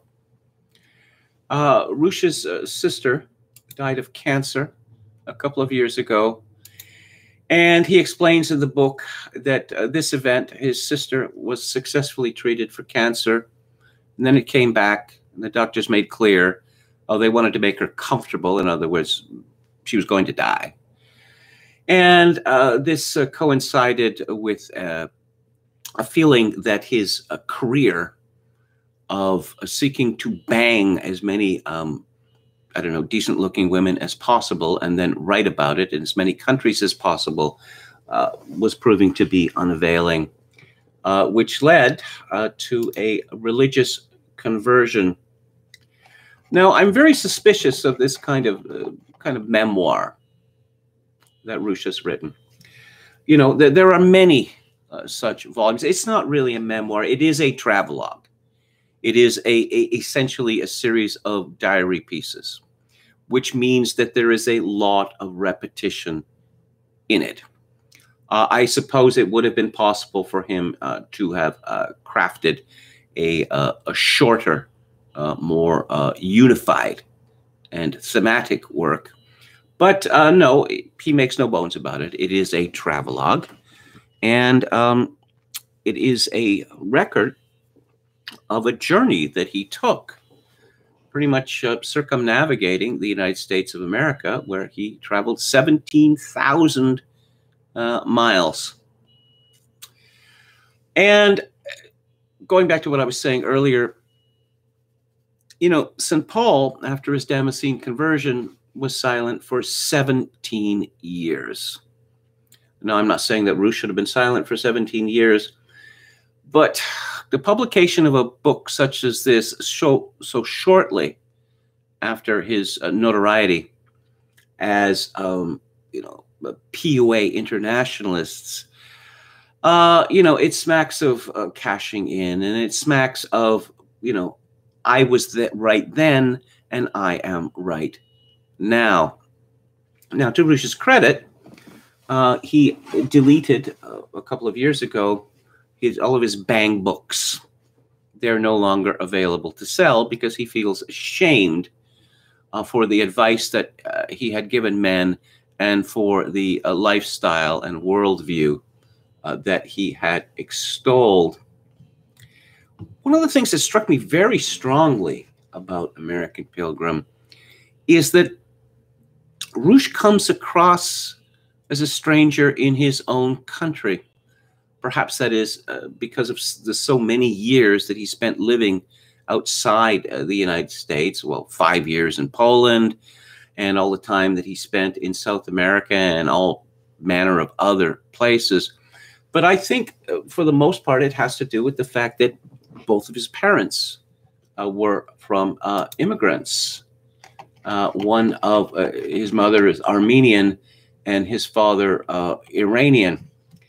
And I don't think that it is possible for the children of immigrants, well, particularly from, places as different from the United States as, from where Rush's parents come from, to be American like other Americans are. He describes in his book how he was raised by television and the media. Yes, I understand that. But children, to a very large extent, look at the world through their parents' eyes, whether they want to or not, or even whether they notice that. And of course, even in these atomized days, people will have, besides their parents, Americans with American parents, they'll have American grandparents, maybe even 4 of them. They'll have American aunts and uncles. Sometimes they will even have American cousins. That he is from suburban D.C., Silver Spring, Maryland is mentioned.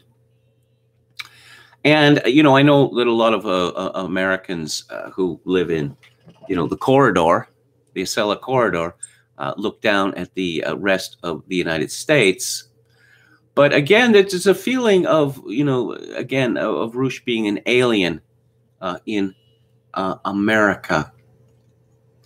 I think that is, there's an awful lot one can learn by taking a journey such as his. And I think that he did learn a lot about America. Much of what he learned was confirmation of what he had always suspected. He mentions several times the public library test. If you want to find out how livable a community is, go to the public library or, the main branch of the public library. And if it stinks of urine and feces, and if it is full of homeless people taking advantage of the warmth and the free Wi-Fi and jabbering away to themselves, that sort of thing, this tells you that where you come from is not a livable community, or it's not the sort of place where, let's say, a sane person or a good person would want to live. There's a continuing argument in this book about, the importance of place. That is to say, can one be a good Christian in a hellhole like San Francisco or Portland or Seattle? And Rush really goes back and forth on this question. He admits that he becomes obsessive about shortcuts to goodness, that I will live in the country. I will have a homestead. I will become a farmer. I will learn carpentry and such like.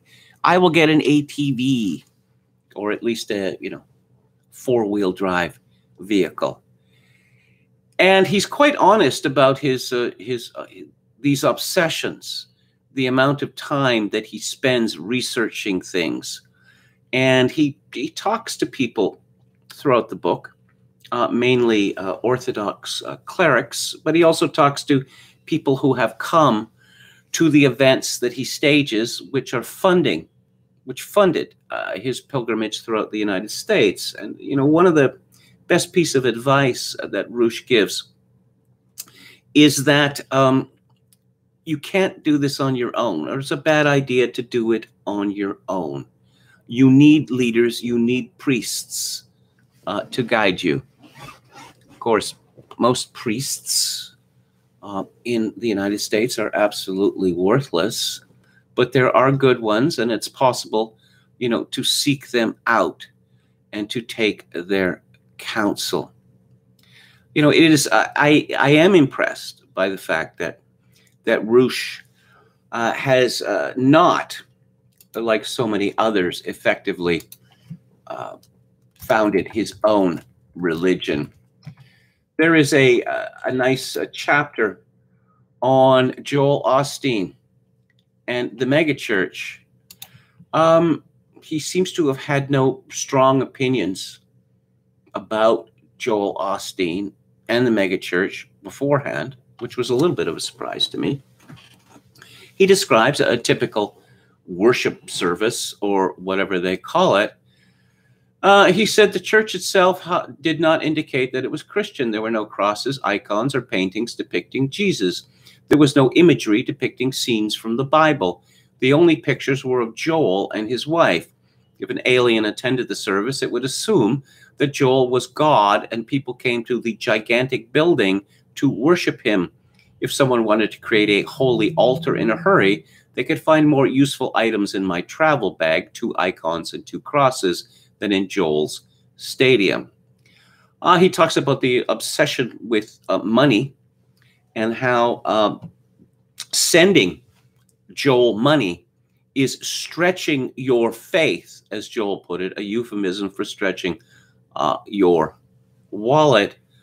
I just look at Joel Osteen, and he has turned Christianity into a health and happiness cult. And frankly, so much of him and the megachurch experience, it frankly smacks of witchcraft to me. Throughout his pilgrimage, Roosh, he experiences great highs and great lows.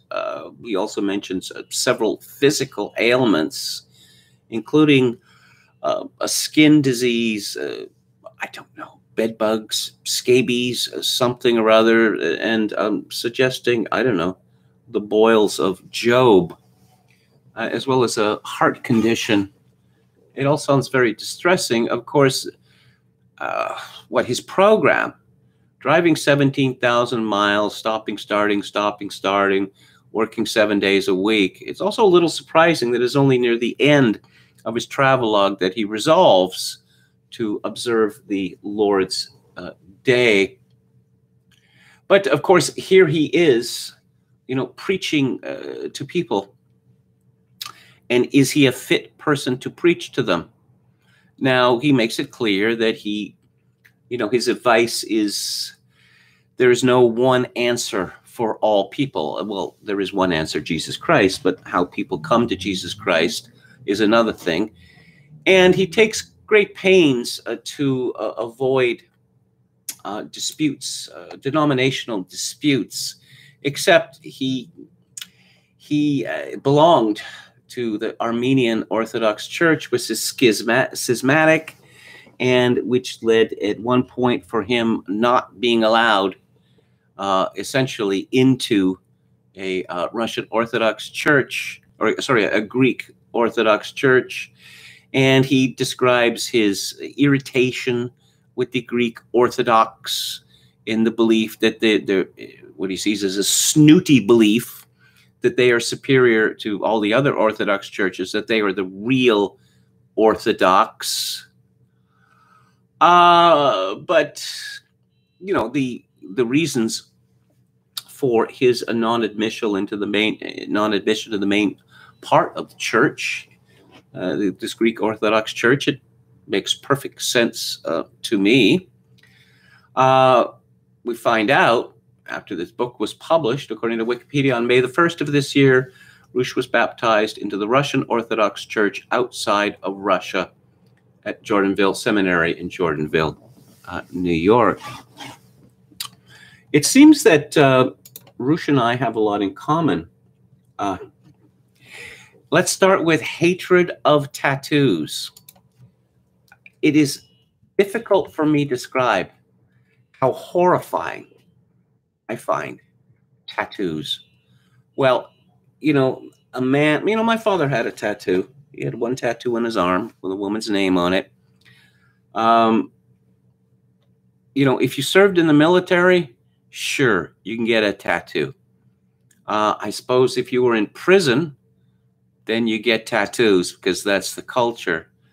But why are normal people obliterating, desecrating their bodies with this? Particularly women. It strikes me as the mark of Cain. And he sees it as a signifier. And it is a signifier, a very important signifier. He describes in his book meeting a young woman, and she's very modestly dressed.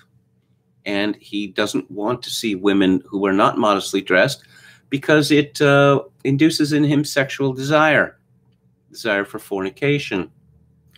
And he describes meeting a woman modestly dressed in black, and the subject is she's wearing a turtleneck, and the subject of tattoos come up. Do you have a tattoo? And she pulls down her turtleneck, and there's a tattoo from, I don't know, at the bottom, of the neck all the way down to her breastbone, and that's it for him. He couldn't possibly, have any kind of long-term relationship with this woman. And I just have to say that I agree. Now, I know that tattoos have become so normalized that they don't really signify anything anymore. It's like a pierced navel. This used to be, kinky. But now, so many women have it now. The tramp stamp was named the tramp stamp for a reason, because it was a very strong signifier. Is it really that strong a signifier anymore? Another one of Rush's pet peeves is tourism, or I suppose a modern form of tourism. Tourism replaced traveling, which was very different. Showing up to places en masse and then taking pictures of it. I've made rather a vow, just when I go in places, not to take pictures, because why am I there?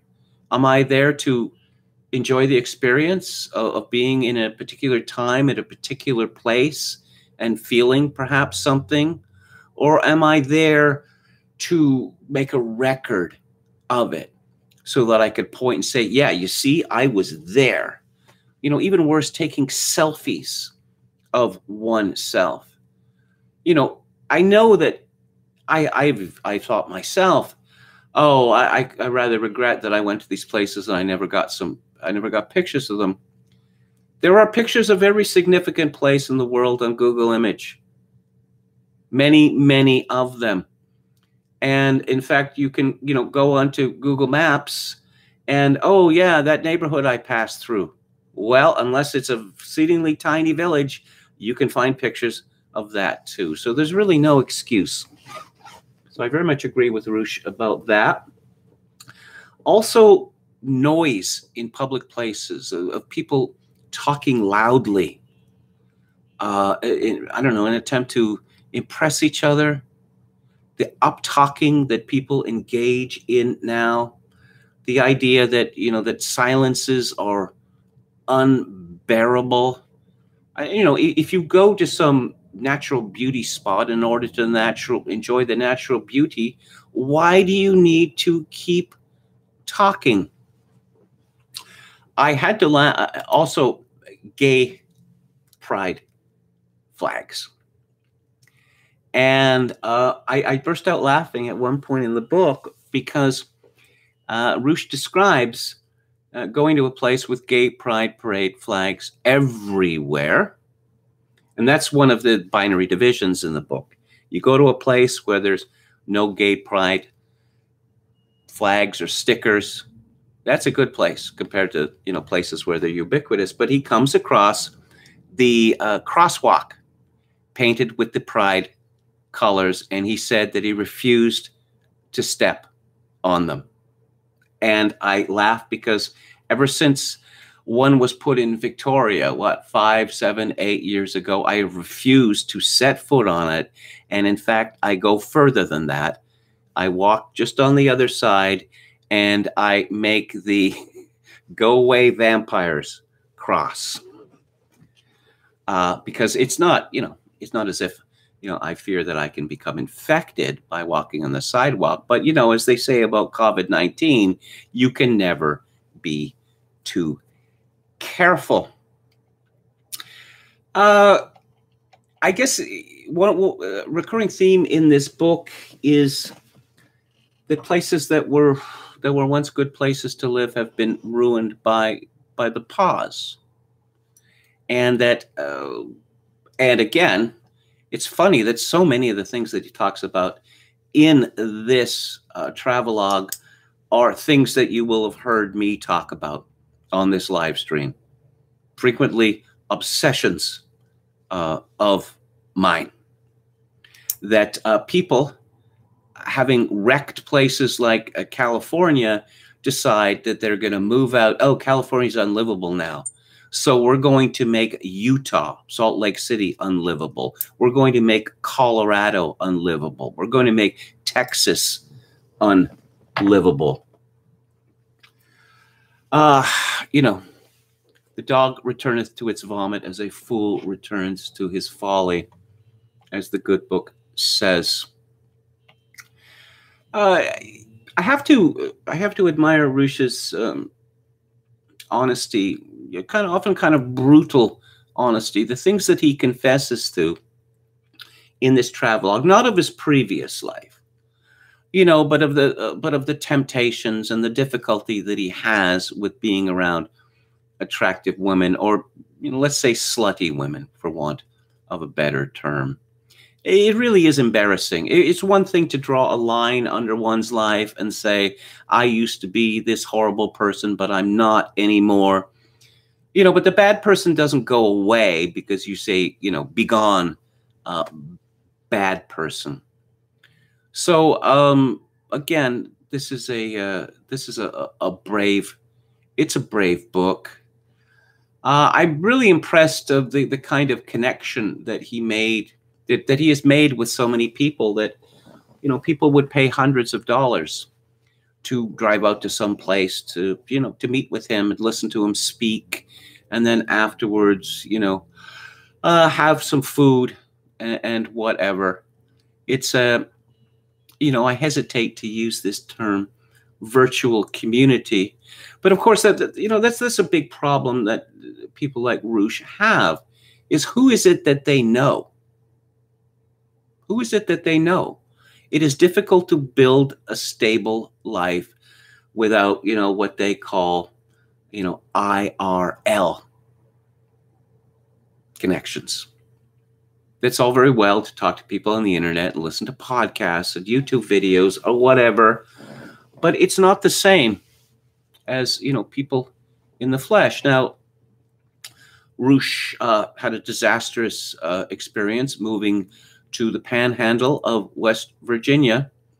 West Virginia, old-fashioned American values. On the other hand, opioid disaster.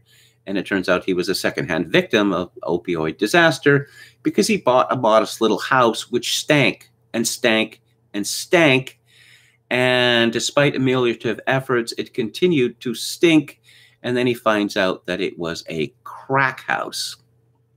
But he picked West Virginia because his mother lives in the DC suburbs, and he realized that she would probably become infirm within time, and he wanted to be close to her, which is quite admirable.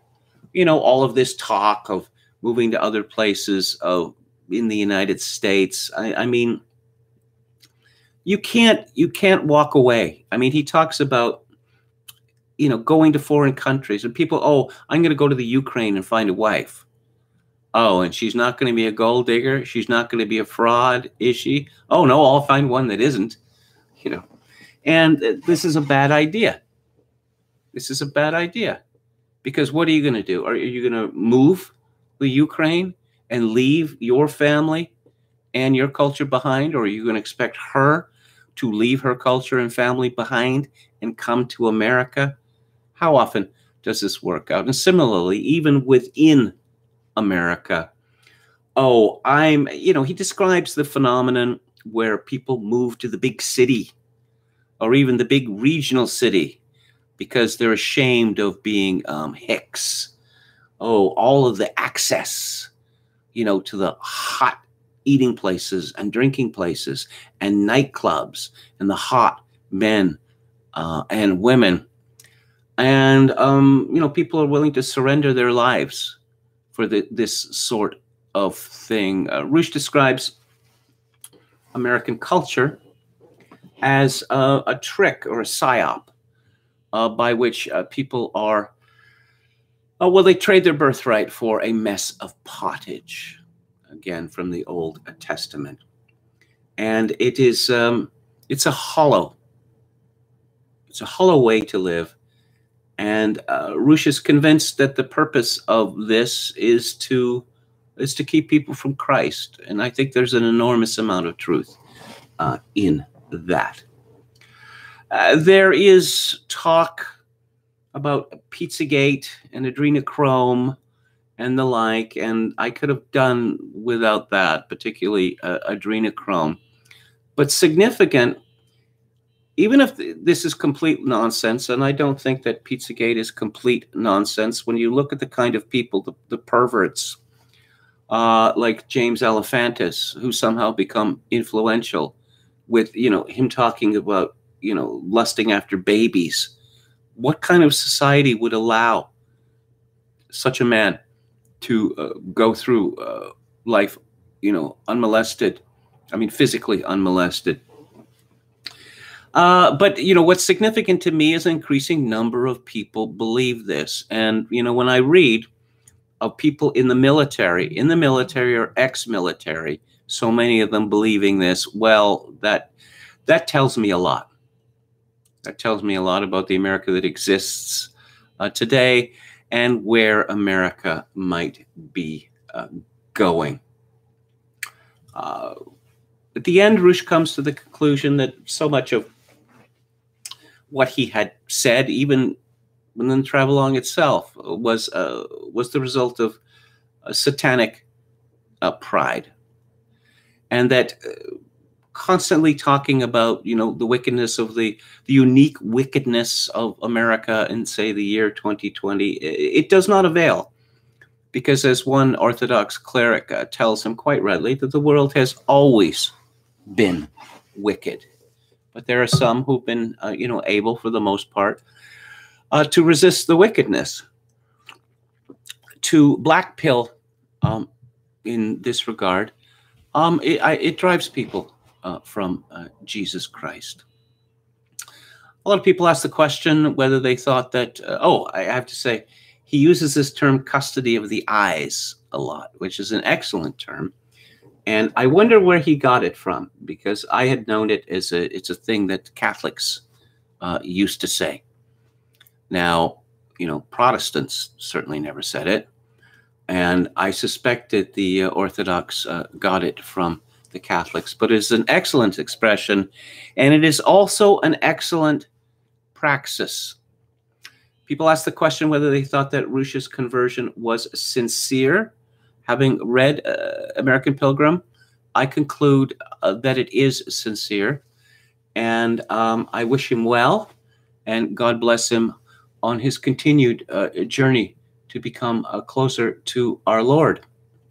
So those are my thoughts on American Pilgrim.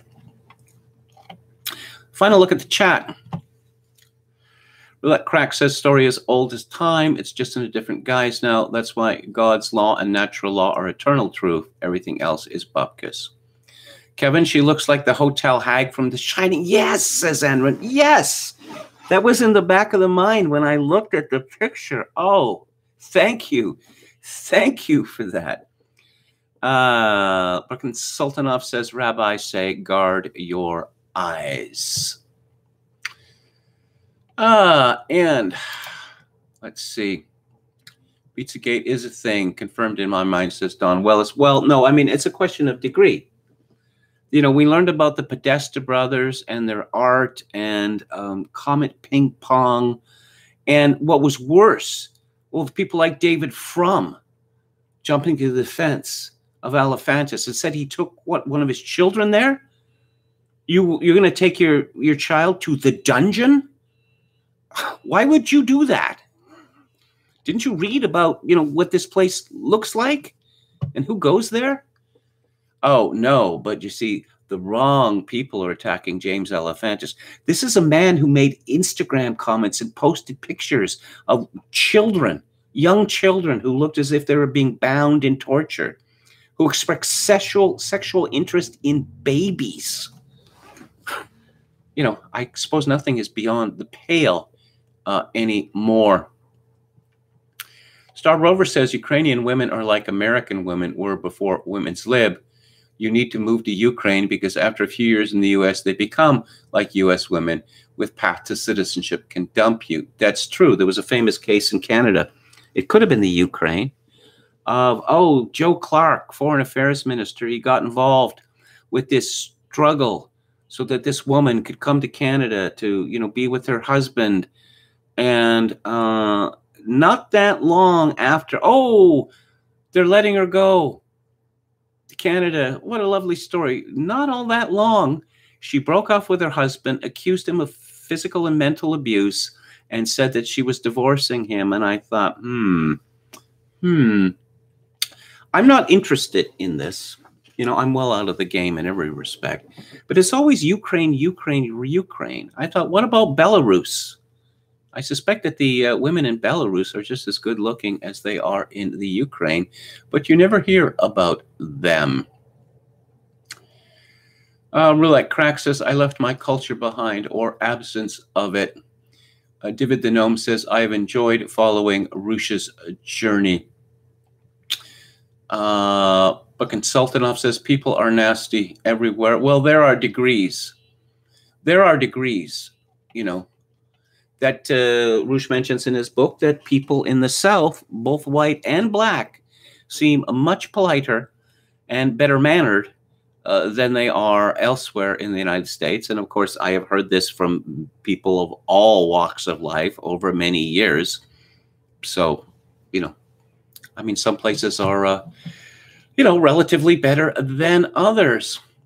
David the Gnome says, hell is never full, and the eyes of man are never satisfied. That is absolutely true. Belarusian women are mouth-watering, says Star Rover. Okay, and on that bombshell, that is it for today and for this week. Let's look at what is coming up on the book club next week. I'm going to be talking about a dystopian novel of the near future called Immortal Life by Stanley Bing.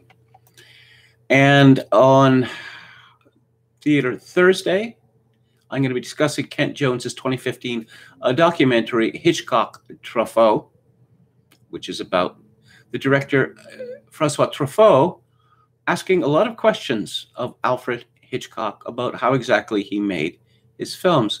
It is actually far more entertaining than that might sound. So I will be back on the air, not tomorrow, Monday, 4 p.m. Pacific, 7 p.m. Eastern. If you like the show or any part of it, I'd appreciate it if you would click on the like button and subscribe to my YouTube channel if you have not done so already.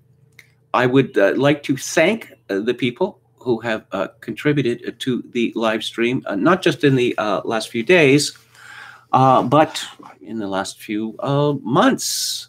Thank you so much. You have literally kept me alive. If you would like to make a donation, and I could still really use more donations because my situation is not quite desperate, but in about a week or so, it will be truly desperate. My PayPal account is attached to Kevin_Grace@hotmail.com. Once again, Kevin_Grace@hotmail.com.